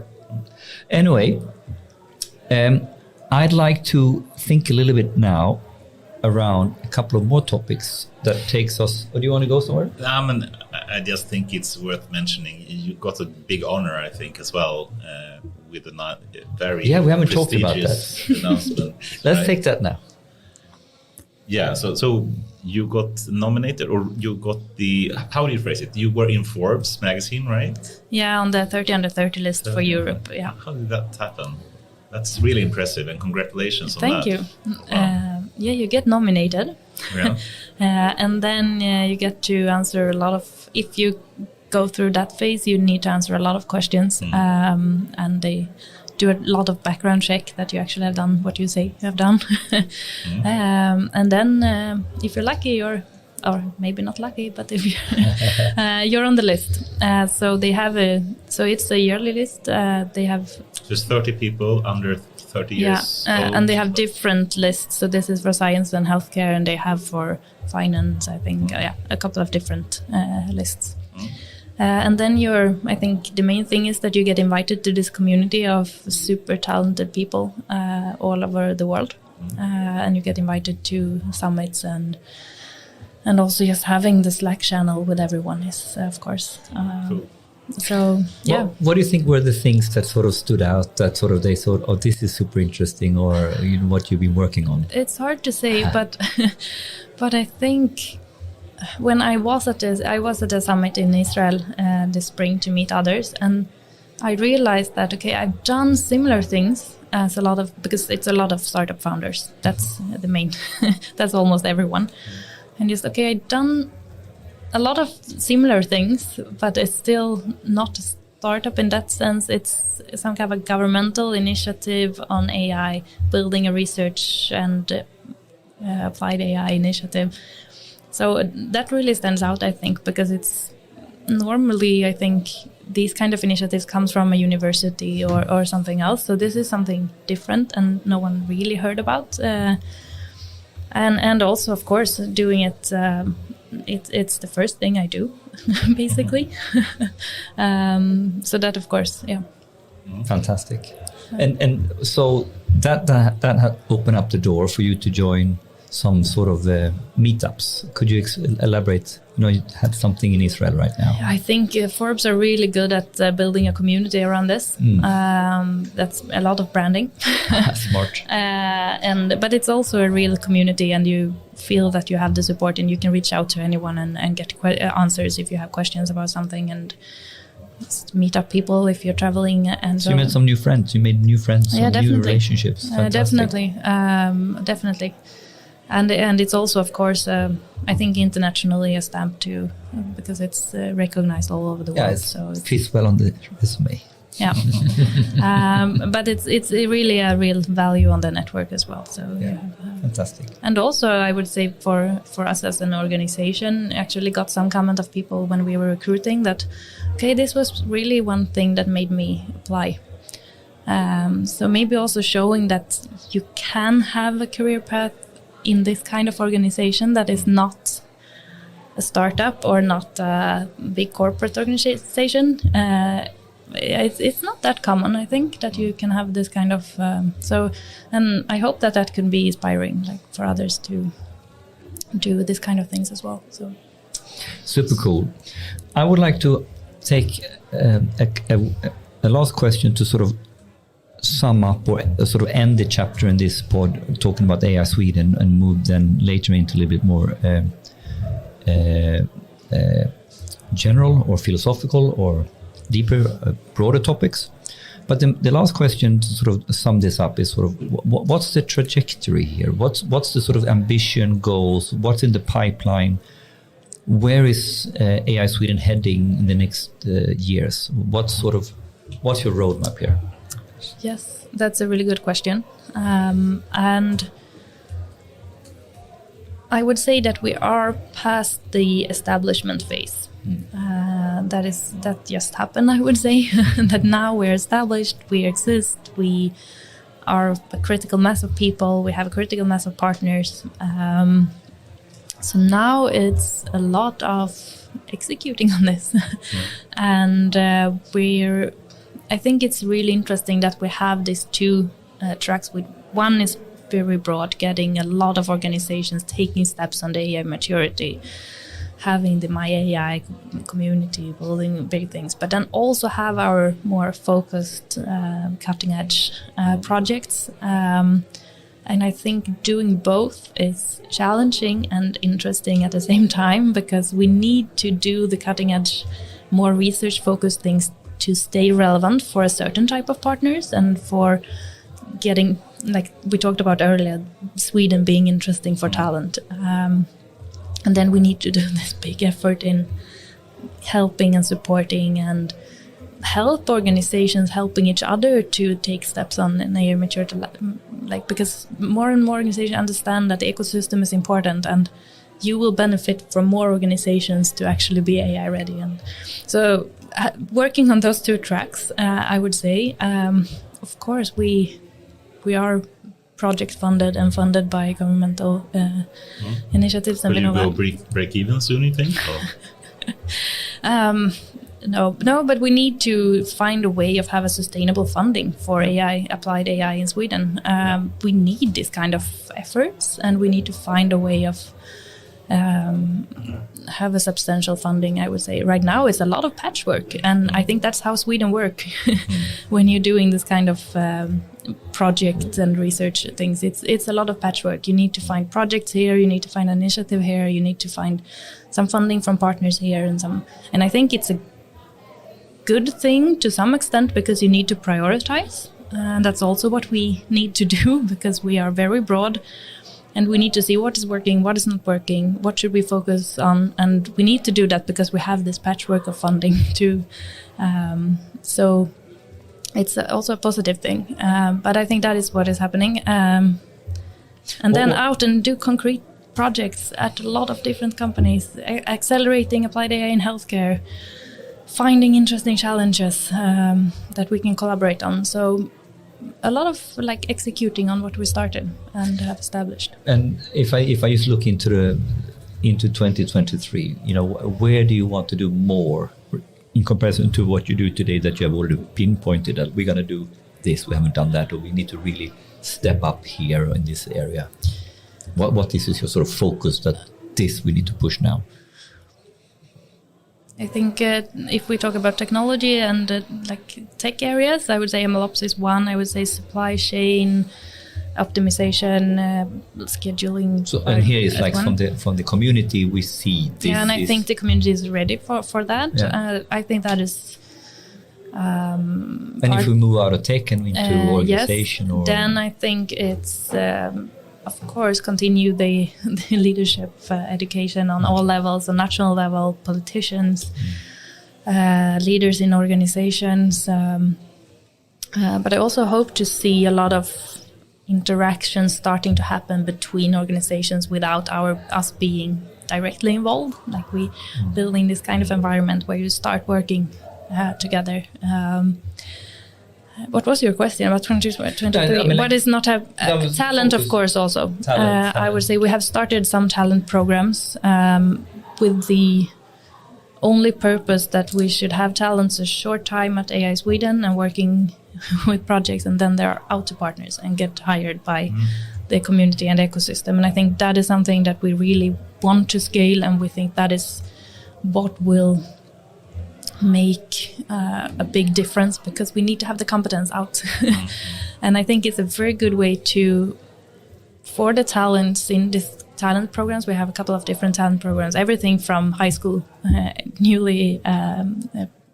right from high school to PhDs.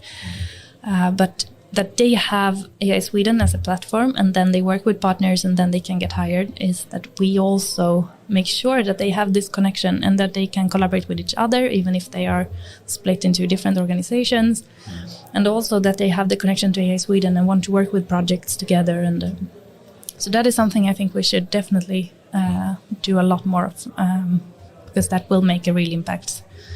Do you think there will be more work with EU funding or for these kind of digital innovation hubs and etc.? We need to work with EU funding as well. Of course, it's a bit challenging, of course, and it takes time. But it's worth spending on the right things. I think healthcare is one thing. I think we have this. What is it called? Health data spaces coming in the EU now. We need to follow that. We need to understand what that is and how we can get involved in that. Because that is a good question, actually, leading into sort of, okay, we have an actor system. We didn't really nail it down. I would like to do that better in Sweden. And then we have a Nordic context, and then we have a European context, and then we have a global context. Yes. So how does this fit in? Okay, regulation, but also communities. If we take a broader look at the ecosystem or a community here, what's AI Sweden thinking there? I guess. So internationally, of course, we're working a bit with Norway. We have had some interactions with Finland and so on, but we have our main international collaborators are Canada. We're working with Applied AI in Germany. That is an organization that is kind of similar to us, I would say. And they have this really interesting AI maturity assessment tool and things that we have adopted into what we do. But I see that we should definitely work even more in the Nordics. Of course, it's if we talk about language, for example, we have very similar languages, apart from Finnish, maybe, but and also when it comes to healthcare, for example, and other things, and so definitely, and we have connections to Nora in Norway that is kind of similar to us, but we haven't got these really concrete things happening yet. I would say. Very good. Do you want to take a topic? Otherwise, I have a topic which is also from Johanna, but I think we can take your topic first. I'm so eager to go to more technical topics. Let's take a technical topic in between. I think that fits perfect. So, of course, we spoke about Berzelius, and one of the core projects that we're working with, of course, or that you are working with at AI Sweden is NLP and NLU, I think you call it more. Perhaps you can speak more about this GPT project. Yeah, definitely. So, and this is also a really good example of when we are collaborating with existing initiatives. So we have Berzelius and we had VASP, like some of the biggest investments that is done in Sweden in AI. And we are building a Swedish GPT-3 style model right now using Berzelius. In collaboration with VASP, they have a media and language research arena, and we're collaborating on building this model, which is super interesting. We learn a lot, and it's for the Nordic languages actually, so it's not just Swedish. And we actually also on the Nobel Prize. The exhibition at Liljevalchs right now. Clara and the Sun chatbot that is built on one of the GPT models, which is, but this is and I see this just as a start, building the model. Then we need to find a way of deploying it and make use of it all over in industry, in public sector, and see the real value. And also, but I also see this is one important step of us building the competence in building large-scale models in Sweden, because language is one thing. Then we'll go multimodal, and what is if we work with life science and proteomics and materials and other things? But we need to start building this competence in Sweden. So it's really interesting, and we have a team working on this big model right now. And can you just describe, for one, what is Berzelius? So Berzelius is the biggest supercomputer in Sweden, a lot of DGX machines connected.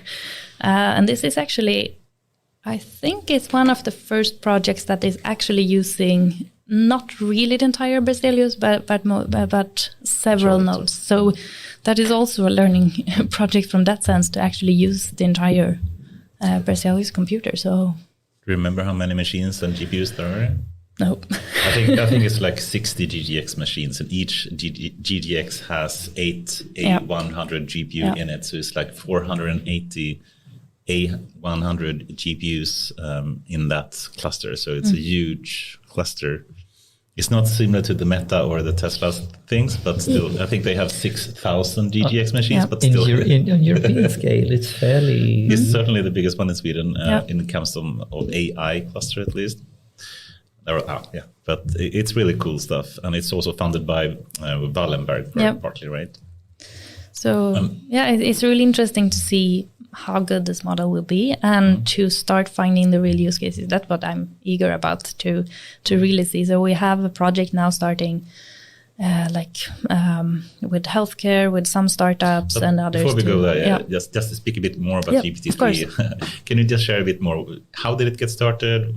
What was the purpose of it? Or can you share more about what the motivations for starting such a big and expensive project was? Yeah, so I'm not sure if I'm the completely right person to answer that. But I remember Magnus Sahlgren calling me and said, we need Berzelius and we need to train a big model for Swedish. Yeah. And then I said, yes, okay, let's start working on that. And then we have this really good collaboration with WASP and Avara, and they decided to let us use Berzelius for this. And WASP is the Wallenberg, autonomous system and AI program. Very good clarification. Cool. So it's really good that we actually are sharing this, as it is a big and expensive project. Of course, we're sharing this and doing it together with the two of the big efforts in Sweden. And also, I see, as I said, one of the main reasons to build the competence on building this kind of models. So it's about learning, how to do this and to build big models like this, right? Yeah, and then of course, see the value of and potential value. And what is the value? Can you just elaborate? Do you have any sense of what could the potential value be once it's trained? Yeah, if I listen to to the team, it's almost all language tasks. I want to see it happen, and I want to see the real value outside, like in organizations. I think when it comes to summarization, to building different kind of chatbots, of course, but I don't really like chatbots, but that's another topic.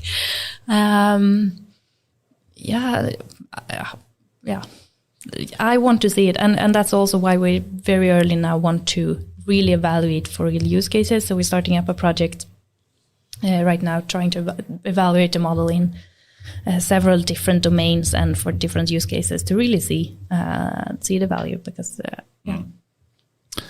I'm eager to go super technical here, but maybe I'm not the right person. Let's see. We need to have Magnus on board here. Yeah, I think that could be a good. That would be a good story. Let's invite him. and then the usefulness of different style of language models for applied versus general, and how we can squeeze more value out of what. That would be a good example. Because there are not obvious values for this. It is, and it's a lot of money spent on this that could potentially, there is an opportunity cost, what you could otherwise have done. And should I go there or not? No, I don't think so, because then that's a good conversation to have with Magnus. I think that's a perfect conversation to have with him. Because it's sort of, what do we get from general purpose to very narrow purpose, much more cost effectively? That is sort of immediately simpler to put in production, so to speak. And I think you can never put this in.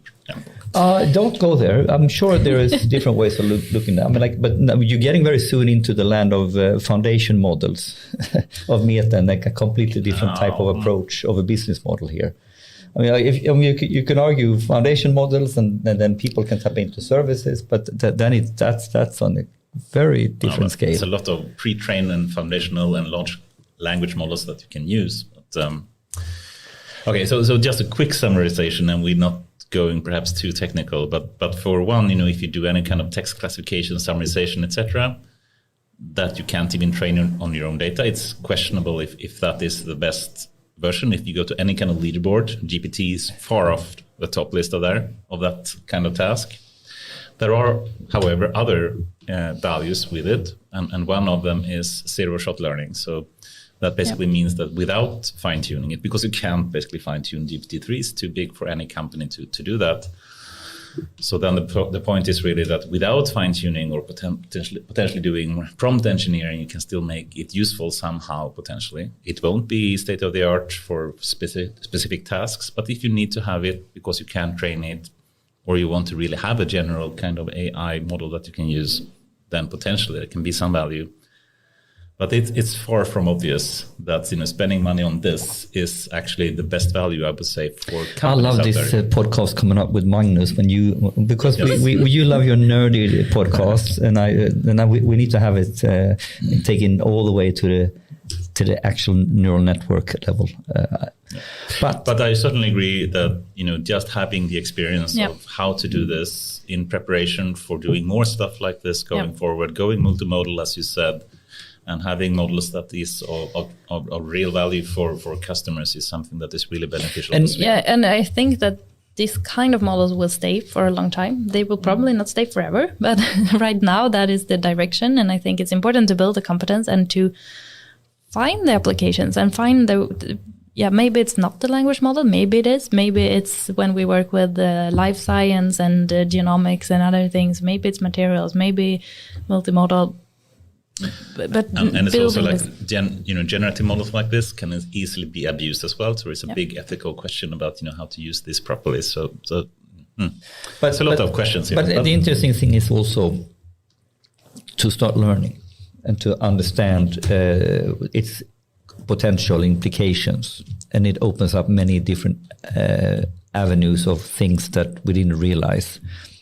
That when we start doing it, we start learning about it, and then we become better and better. So there's, and I would argue there's a fairly huge research dimension in this in relation to sort of fundamentally understand what it means to operate and the run research large value models. is unquestionable. And the then practical operational value is more questionable. So it becomes what is the direct value, what is the indirect value, and so I think it's very interesting, and I think there's so much to be used that comes into applied approaches in many different shapes and forms out of an initiative like this.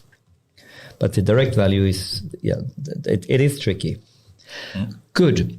I would like to move into some more general topics. And I know we spoke a little bit on email before. You're a fan of discussing and talking about ecosystems in general. And I am too, in many, many different ways. So how to set this up?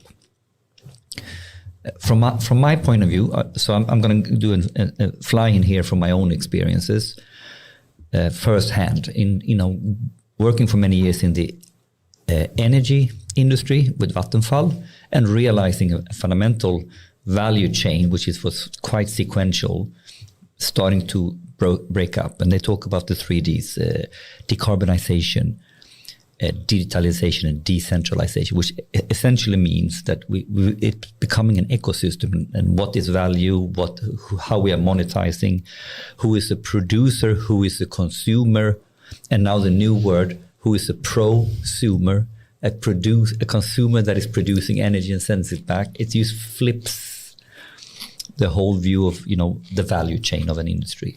And now I've been working with Scania for 3 years. And it becomes quite clear that we are in some ways trying to put the finger on what is the future of a transport ecosystem. We have, and Scania is discussing in terms of we used to be, or we are a truck manufacturing company. And how do we relate now? So this is ecosystem in business and industry. And then we realize in order for make these ecosystems work, they will be fueled by data and algorithms in order to fundamentally secure the value chain. Okay, so here we have now ecosystem in industry, and that drives collaboration. And then we can talk about the AI ecosystem, with AI Sweden and how we make that happen. So, so there's a lot of thoughts going on in my head around how important it is that we understand ecosystem and can participate in an ecosystem. So I would like to have you sort of exploring your angle into ecosystems and see where we maybe end up somewhere else. Yeah, I think my angle is that not everyone has very few organizations have the complete solution for a problem they want to solve. And you need to collaborate and you need to work with others. Perfect. And it can be that you have part of the data needed. It can be that you have part of the competence. It can be that someone else has the data and you have the competence, and it can be in different ways. But you need to find the ways of collaborating across organizations and be open. And open to let others work together with you and work with others. And I think having an interesting ecosystem in Sweden where people move between organizations could be one way of this. Like you not be so scared of people leaving and go to another organization, because they will maybe find a way of collaborating and maybe find a way of getting there. So I see that really open up and work together on things that you can work together on. Some things you should not work in an ecosystem with. But if you want to solve certain challenges and you don't have the entire solution, then you need to start finding this kind of consortiums or collaborations. But how important is this? And this is maybe a rhetorical question. To be able to participate and actively contribute and gain value, even if in your core business or as a way to innovate your business, to me, the trajectory is that this is survival to be able to organize, to be a participant and collaborate in ecosystems. Would you agree on this? Or? Yeah, definitely. And and it's on so many levels. On so many levels. And I think it is for many organizations to just start thinking a different way, that, okay, maybe we can't solve this, maybe someone else can solve this, maybe someone else has done it already. And also focusing on the big challenges that we're facing, like the energy system, for example. How can we collaborate around that? Then we need a lot of different actors collaborating and working together. If we have healthcare, yes, we have talked a lot about the regions and hospitals, but we also have a lot of other actors. You have your Google, your Apple Watch, or you have other things. So suddenly you need to work with people and organizations that you never worked with before. And to sort of peel the onion here, how do you understand this? If this is the fact, if this is the trajectory, what's the consequences now on sort of our operating model, our steering, our way of organizing? Are companies fit in their way of setting things up to do this? Or are they needing to also shift fundamental steering and how they define roles, how they define what people should spend time on? Are we fit for this? Or is it actually we are realizing now we need this, but the old way of working, we were quite, private. Maybe in some industries we are super private. And so we have a fundamental DNA in how our patterns of our organization are set up that is against ecosystems. Yeah, and I think the maturity on this is different between different organizations, of course. It differs a lot. It's a maturity, for sure. And understanding and starting to see the value of, I think if you have done a couple of this kind of ecosystem collaboration, then you see the value and then you want to do more, and then you organize yourself to or adapt to that way of working. Can we see industries some industries are already more ecosystem oriented and some are less? So there was different exposure to this in different industries, or I'm just trying to figure out different angles here. Maybe. Nothing I can think of right now, I think. I have a question for both of you actually here. So when we are defining ecosystems, right, the right question is actually, so what is an ecosystem and what kind of a value does it bring to every individual person that comes to well formulated, right? Because in order for you to have an ecosystem, somebody needs to have an interest to be in that ecosystem. You're talking about that they started working on something, of course they cannot finish it, and etc. But are they willing to share in order for them to get a piece of the pie? And if a person, let's say, that is a small consultancy company, are they willing to give their intellectual property that they can easily make money out of it for free to AI Sweden? And if they do that, what they will get from that? They would like to have leads. They would like to have more business, and etc. So you cannot create ecosystems if you cannot identify the individual aspirations of every single person that comes into the ecosystem. And this is the foundational challenge that most of these ecosystems have. It's not enough for people to just pay money to be in an ecosystem, and it's a great thing, and etc. It's like, hey, we have use cases. Are they using it? Are they using it? So if they're not using it, why are they not using it? Because maybe we have not identified what is the need of that person who is sitting there. Also, you have a challenge. A company X is starting to be part of an ecosystem. Who signed that deal? Was the CEO? Who was appointed to be there in the ecosystem? Is it the data scientist? Is the data scientist incentivized to contribute to this? Or this has been given to him just as another task that he needs to do? You see, the complexity of that becomes very, very, very big.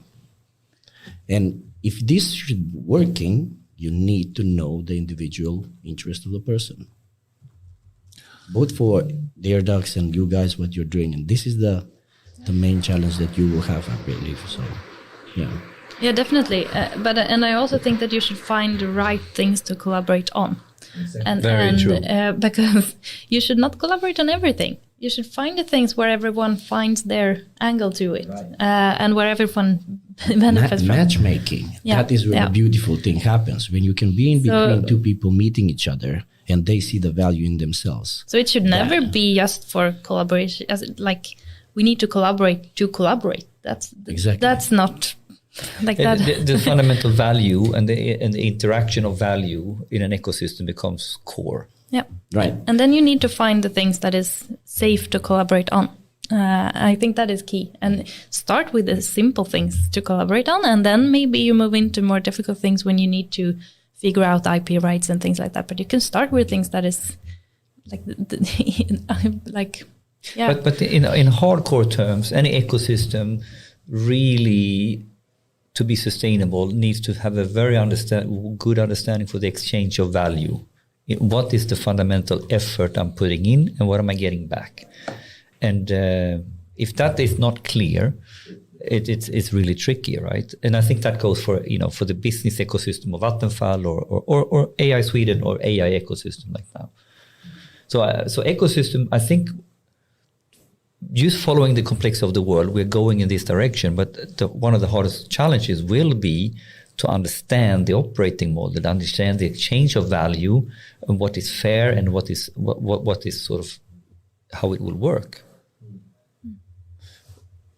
Imagine this. So a person, company X, comes to Johanna and says like, hey, I saw that you have a lot of use cases, but I'm interested in this particular thing, right? Imagine the value that Johanna can bring to this discussion if he says that, I have basically a company that is working on something similar, and putting them only two together. So this is not the major ecosystem, it's ecosystem of two. So it doesn't have to be ecosystem, because sometimes when we talk about ecosystem, we're talking about we first modulate what the ecosystem is. Let's build 100 components in the ecosystem. You can start with two, and then you match two. That is 4. But I think this is very important, right? Because so you don't create ecosystem, you grow ecosystems. That's an interesting way of.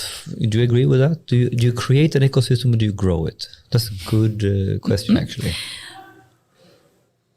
Yeah, but it will never exist without the organizations and people willing to put an effort in it. So it will never exist if it's not relevant, I would say, because you cannot just come up with something that it needs to be relevant, because otherwise it will just die. And I think coming back to your comment about matchmaking and connecting, and I think that is, we do that all the time because we're talking to a lot of different organizations, and My AI is one way of trying to scale that beyond us being present in the meeting. Like, how can we make these things happen? Because that should just happen in the ecosystem. Like people connecting to each other, find someone with a similar challenge or... But back to the actors, because we have different participants in the ecosystem, and we can take it down to two different partners who doesn't know each other or doesn't know, but they're sitting with them. So you have people who can supply something. You have people who can benefit from that, and then you have the fundamental actor of orchestrating the ecosystem in terms of matchmaking, in terms of putting an agenda, creating the arena to meet, so to speak. So there are some fundamental mechanisms in an ecosystem, and sometimes it's really hard, right? Like, okay, everybody puts in an effort for this ecosystem to grow and be prosperous, but if the person putting in the effort for the orchestration of the ecosystem don't get any piece of that pie, so to speak, it won't fly. Someone needs to put in the effort, and then you can go, of course, collaborative community and try to grassroots. Well, we don't need any overheads at all, but this is really tricky, right? Yeah, it is. It's not easy to, but it's. I think start with concrete things and make collaborations happen, and concrete collaborations, and then from that the ecosystem is growing and new things is happening, and you meet new collaborators and you try to do other things together. So, but yeah, of course, it's challenging as well. Very good. You want to cut in on this something here? Do you have any thoughts on this, Anders? I'm biting my tongue right now, so no. Why are you biting your tongue? Don't bite your tongue.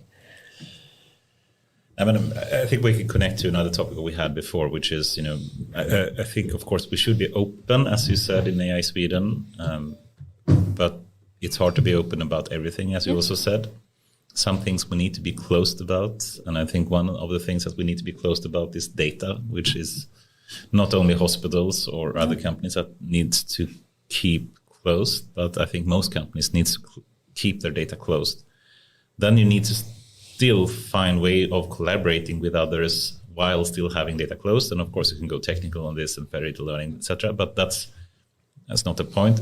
The really point, I think, is what things should be closed, what things should be open, and why should you have incentives to work with someone. And trying to identify that and explain that to a company, I think, is a really big challenge.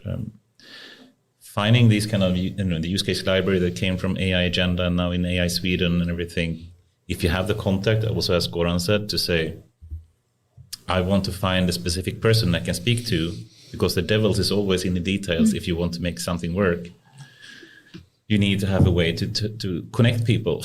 So going back to the Mark Zuckerberg, Facebook, or Nokia motto, which is connecting people, I think is important. But then it's really hard to explain to a person why they should collaborate. And explain to them, you shouldn't be afraid to collaborate on this, and what is the value of doing that. It's tough. Yeah, and I think you really need to find the right problems and the right challenges to start with, and to that everyone see the value of collaborating around. And it's definitely challenging. And how do you make a company say, it's okay for a person that I've recruited, when talent is so important, to let them go? Oh, that must be tough, right? Yeah, but on the other hand, we have examples also of companies having people recruited talent, and they are maybe not that challenged inside the organization, and they are part of one of our projects. And that is the way of keep them stay, make them stay. That's a really good motivation for companies to actually do collaborate. Yes. Because you want to keep talent, and you want to challenge. You want to challenge these people. They want challenges, and they want to solve problems and hard problems. So it's not about letting them go. It's actually about keeping them. Yes, and maybe also think that, okay, maybe it is a risk that this person will go to another company. Yeah, exactly. But on the other hand, maybe someone come to us. But yes, that is a risk you need to take. But you have that risk all the time, I think. Yeah, well, it's a big communication problem in explaining this to a company, I think. But if you can make that work, I think it could be super successful, of course, but it's really tough. Yeah. I would like to put an emphasis also on the people, right? This is very important. So you can call the entire organization and nobody says yes. I have a little bit of a sales background, right? So nobody says yes. And there is one person that has a burning agenda that he needs to solve, and that person will say yes. So sometimes speaking with the wrong person is actually much more devastating than finding the right person that you need to speak. And I believe if you call each company today about AI, you will find one person that has a burning agenda, either talent, either process, either sponsorship money, either a project, either something else that he wants to solve. And if you can hit him with the right topic, which is like, what is your challenge? What is on top of your priority? Well, I'm working on this data mesh. Data mesh, that is great. We have Kendrick from, and we have this. Where are you in the data mesh? Well, we are there and there. Great, let me put you in contact with them. You have done your job, because once they have met, they will always have you as the person who connected you. So it's the right person. It's not only the project. Where do you see this going moving forward? Like ecosystems, collaboration, the way we're doing it now, how can we do it better? But one thing I really want to see is if we can find this kind of moonshot projects, or one moonshot project. That is also something we talked a lot about, but I think that would be one way of really accelerating this, to have a few projects that is really needs collaboration and that really needs a lot of different organizations to work together, because then you start around one topic. We talked about diabetes, for example, early on. We can talk about the energy system, finding this kind of bigger challenges and connect a lot of people and organizations to that. I would say maybe we can accelerate this process a bit, because then we collaborate about something else, but we learn a lot of different things, and it's a bit outside of the core business, but it will still benefit a lot of, so that is one thing I think is very concrete. And I think just giving some examples of some of the more collaborative projects you've already done, and also with Peltorian at my time there as well, I think is a good example of when it really works, because you connect companies that are complementary to what they do. And if any of these companies that all have interest, let's say in federated learning or in the language project or in the healthcare project, all of these projects, none, I think, of the single participants would be able to complete the full projects and get the learnings that we had.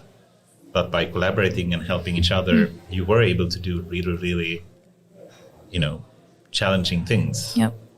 So perhaps, speaking about them, giving some good examples, still incentivize and make it possible for more projects like this. Because it is, I think, going back to what we said before, if we can avoid companies doing the same thing over and over again and just learning from each other instead, the win for Sweden and AI will be huge. Yep, definitely.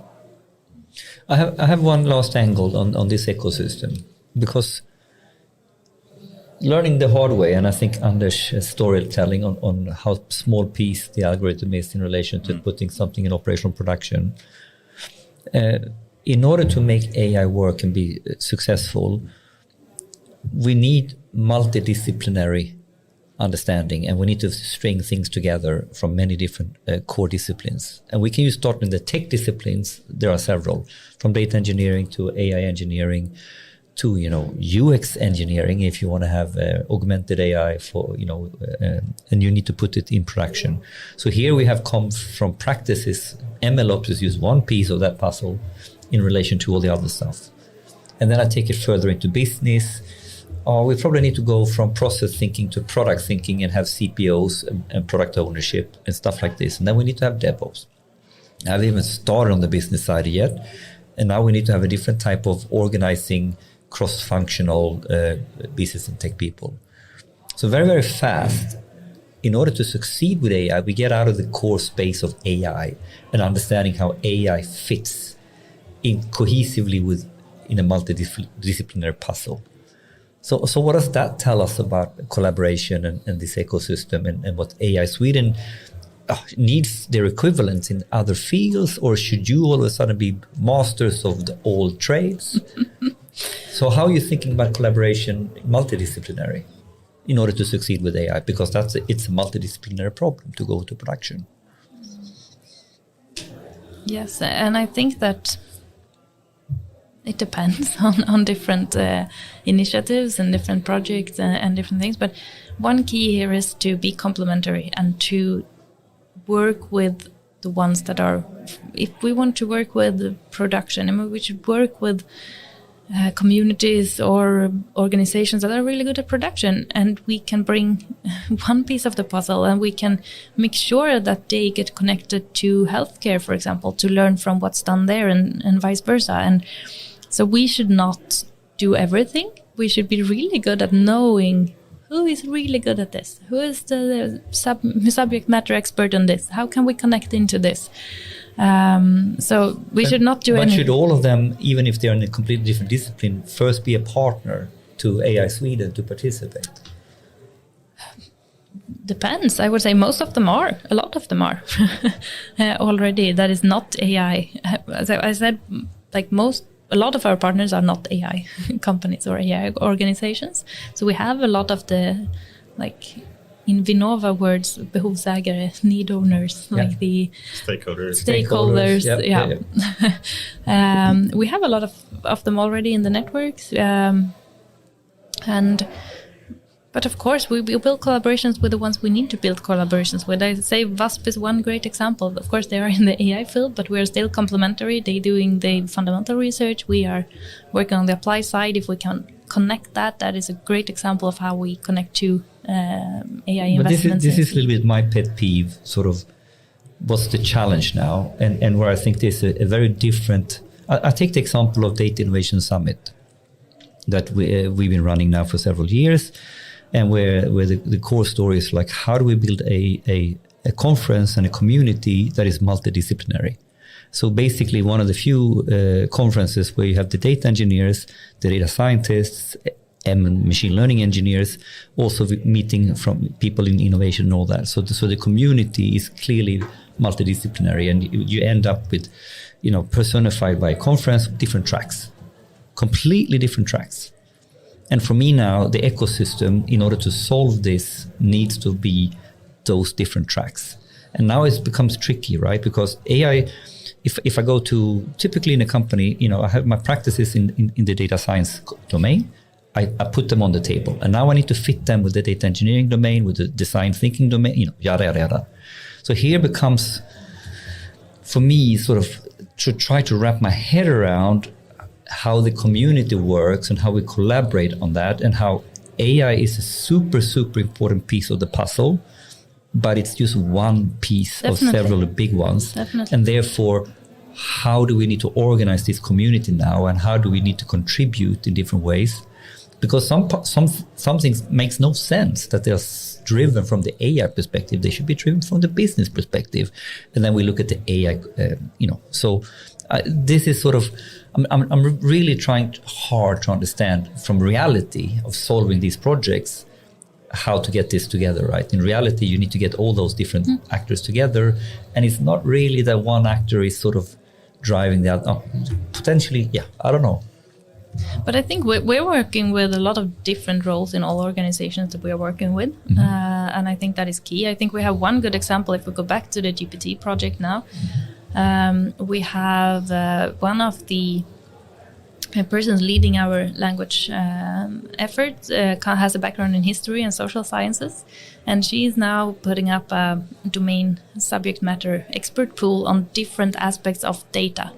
So connecting the subject matter experts on historical data or on this kind of all the different kind of data to understand.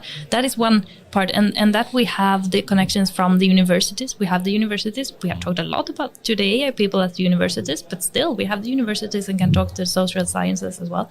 And this is more of a research example, but then in other projects, if we take I go back to hospitals all the time, but then we working with everything from actually researchers and doctors to the one leading the hospital, to the IT department, so we have examples of where we have collaborations, and that's when the collaborations are working, when we have the different roles and connect them to, and then they can be connected to a similar role in another organization and so on. So I think that is what is starting to happen, and it's of course you need to find all these connections and all these people in all the organizations and make sure that and in the end, not only the connections, but actually understanding how they should operate and work together, finding the common language to collaborating in the actual project, in the actual production system, and therefore also in the community. And we need a lot of people in organizations and in this kind of other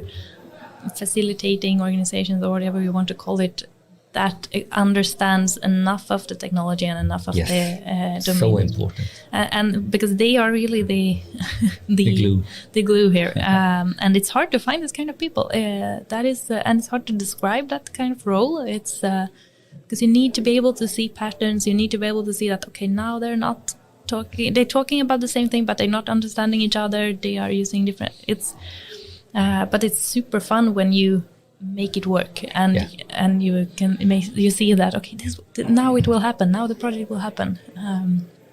But I agree, it's super important, and I think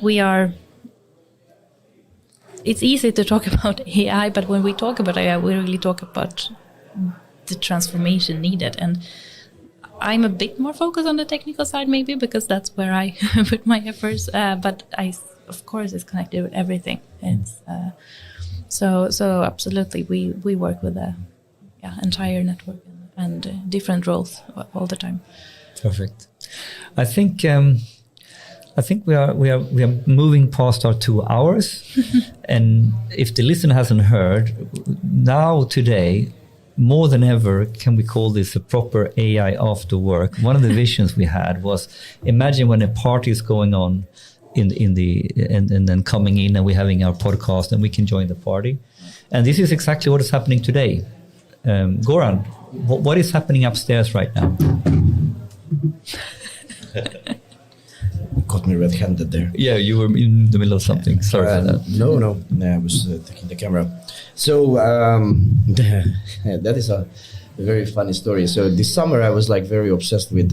I got very obsessed with artificial art. So DALL-E came out, and there is some incredible prompts that came out. So I just tweeted on LinkedIn, said like, "Hey, what do you think? Should we have an exhibition at the Hyper Data Club?" So today is the second one, actually. So now every month we have a new exhibition. Today it's Half Schneidel. He is exhibiting his parts, and we had Claire speaking about the legal aspects of AI, because it's a tricky one. Yeah.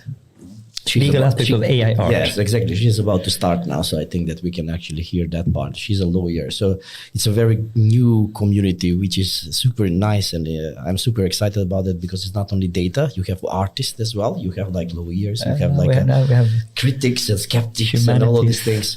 So today we have around 30 people upstairs. The exhibition is on full swing. I think we will be until 10 o'clock today. So, yeah. A very exciting time to be in AI. What do you think about AI art and all the generative text-to-image models that are being pushed out in the last years? I think it's super fascinating what is happening. It is, and I think most fascinating is the speed, how fast it is developing, and like you don't get surprised anymore. I think if it was during the spring, it was like every second week or every week it was this. Okay, now this new model, now this breakthrough, and now you see also video coming, and so it's happening at a incredible speed. I think that is, and it's also interesting how the prompting becomes an art and a new skill, and some people are really good at it, some people are not good at it. I wonder when we see the first job ad saying, "I want to hire a prompt engineer." Yes. I'm sure there are. Prompt engineer. Yeah, that would definitely, if we'll use this kind of models.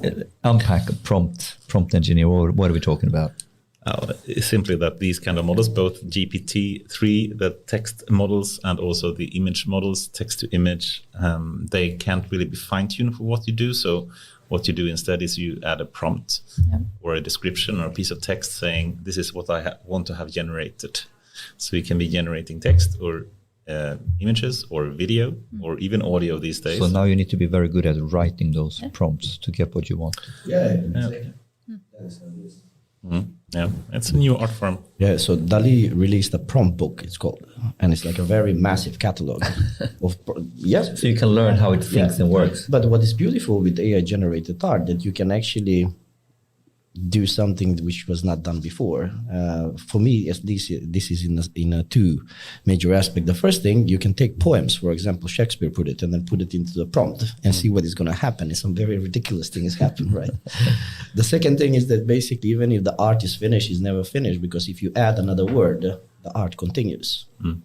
So it's not like Mona Lisa is painted once and then it goes. You will have Mona Lisa in the sun, Mona Lisa in the dark, and whatever it is. Like it's beautiful. It's a crazy thing, but it's a new toolkit. It's not like the AI doesn't generate the art. It's actually still what is called, you have like little. Are you sure about that? Yeah, I'm pretty much. But it's also interesting how you can, by prompting, get the, if we talk about the GPT model and the exhibition at Liljevalchs now, where the team have prompted the model to act like Clara in Clara and the Sun, and to answer in that way, it works really good. And when you read the prompt, it is super interesting because it's not obvious, I think, how to prompt this, and that you explain that this is a friendly chatbot. It's a robot that is always answering polite, and she doesn't always answer polite, but but still. And I think it's super fascinating how you can steer by just prompting, and it's just small nuances that really changes everything, and that is And I think we can have this debate: if who is the artist? Is this art, and is this someone as an artist? But if you go completely meta on the whole topic, think 100 years from now, the artist simply has a new canvas to work on, and he's a prompter. Not canvas. A toolkit. It's like a brush. Yeah. Okay. It's a new good. brush. It's a new brush. Sorry. Actually, it's a new brush. I mean, this has been existing for years now in Adobe Photoshop and etc. When you do demasking and all this other stuff. So it's not something that is, but the technology behind it and how you prompt it, then it's different. So you merge them and you go create it. So. And the accuracy and performance of it, of course, is increased. Some of them, the quality of them are not good. So, for example, for one of the exhibition, we were needed to extract them, and then we needed to enlarge them. But then when you enlarge them, you get pixelation, so it didn't work very well. So then you need to work with the post-processing in order to print them. So it's like quite a lot of things. Yeah. What do you think about AI going forward? We're seeing, so many things happening. We're seeing, the large language models like GPT-3 in general, they just scaling up everything. We're training on more and more data. We're seeing new type of application, especially in the generative side. You're seeing like multimodal kind of models going that can, handle different types of data together. Are you afraid about, the what's going to happen in 5 years when it comes to AI? I wouldn't say I'm afraid. I think the important part here is also to make sure that we are part of leading the development and not just being passive, because I think that is a risk if you think it's scary and you think it's dangerous. We should not go into that. But if you're not part of leading it, then you are, then others will do it. So we need to take an active part. To not be a victim of whatever someone else has done. Exactly. So we need to take an active part. I think we should definitely take things seriously. We need to start working a lot with evaluation. We need to work very applied with ethics, not just talking about it, work concrete projects. What does this mean? And it will not be the same in all projects. You need to evaluate based on the application all the time. We need to find good ways of doing that. I think that is key. But then we should not, why seeing this big models and everything, and it's super impressive, but we should not forget about the simple thing and the smaller projects and the more boring projects maybe, and a simple solution that can be more than sufficient for any kind of company. And I think we need to focus on both. We cannot let one go or depend. So we need to focus on both and make sure that we do it in a way that we feel comfortable with and that we can really be proud of, if I'm talking about Sweden now, and then learn from the best. And are you excited about working or living in an AI-driven world in 10 years, or are you more scared of it? Excited or scared? I'm excited, definitely. As well. As well. And I think it's super fun to be in the middle of this happening. Yeah. I talked to a colleague. I watched the series on Netflix, The Halt and Catch Fire. I don't know if you've seen it. It's about when the computers came. And I said that, I wish I was living in the 80s and worked on this. And then you realize this might be bigger. Yes. And then my colleague said, yes, but you are also in this kind of transformation. Okay, yes, I am. Very true. I'm excited. And I think we will see really bad applications, and we will see good, and we will see. We don't know yet, I think, where the big value will come. We see it in some examples, but still, and it will be really interesting to see. How will we look back at 2022? Are we used maybe in the beginning? Is this pivotal moments happening now? Johanna is young enough, to know, like in 50 years, she can speak to her grandchildren and say, "Do you remember the days when we actually drove our cars ourselves? That was crazy, but it's true. We actually sat behind a wheel and drove our cars." Right? Yeah, and I think the development we see with large-scale models now really tells that this will go so fast. And the last things here really nails home Kurzweil's law of accelerating returns. So you don't see it, and then all of a sudden now, I think in a couple of areas now, unprecedented speed in terms of evolution of some a phenomena. So I think something is happening right around the corner right now in terms of how we will feel the speed that might some people have not felt before. Is that a good ending? I think so. All right, last questions. What's next in your life? What are you planning on? Or what's something cool, fun happening? Something you're looking forward to? Yes, a lot of things. Of course, continue in building and setting up new initiatives, new projects, make things happen for real. And also being past the pandemic, start traveling a lot again, meeting our potential collaborators internationally, start the international work in even more, do a lot more international things is important. Anything private? Anything private? I don't know. I have my knitting and crocheting projects going on on the analog side. Super nice. Yeah, my nerdy side, doing some. No, I don't have any big things. I moved to Stockholm just 1.5 years ago. That was really a big change. I think it's nice to just settle down, enjoying Stockholm and the opportunities here. Super cool. Last question. Do you have anyone you would like to recommend to join this podcast? That's a really good question. I think I have several. I was thinking of Ann-Marie Wennberg, that is the hospital director at Sahlgrenska Hospital. Is one person. She's really understanding the value, and she is really brave, I would say, in applying and have another view, I think, than most guests. Then I would see some skeptics on the podcast as well. Yeah, good idea. Have some debates and maybe a minister and politicians at some point talking about democracy. Wow, good angles. I think with that, thank you for an awesome show today, Johanna. Thank you. We will have some after work now together, and maybe after work, and together AI art. With some AI art in it as well this time. So thank you very much. Thank you. Thank you. Have a nice night.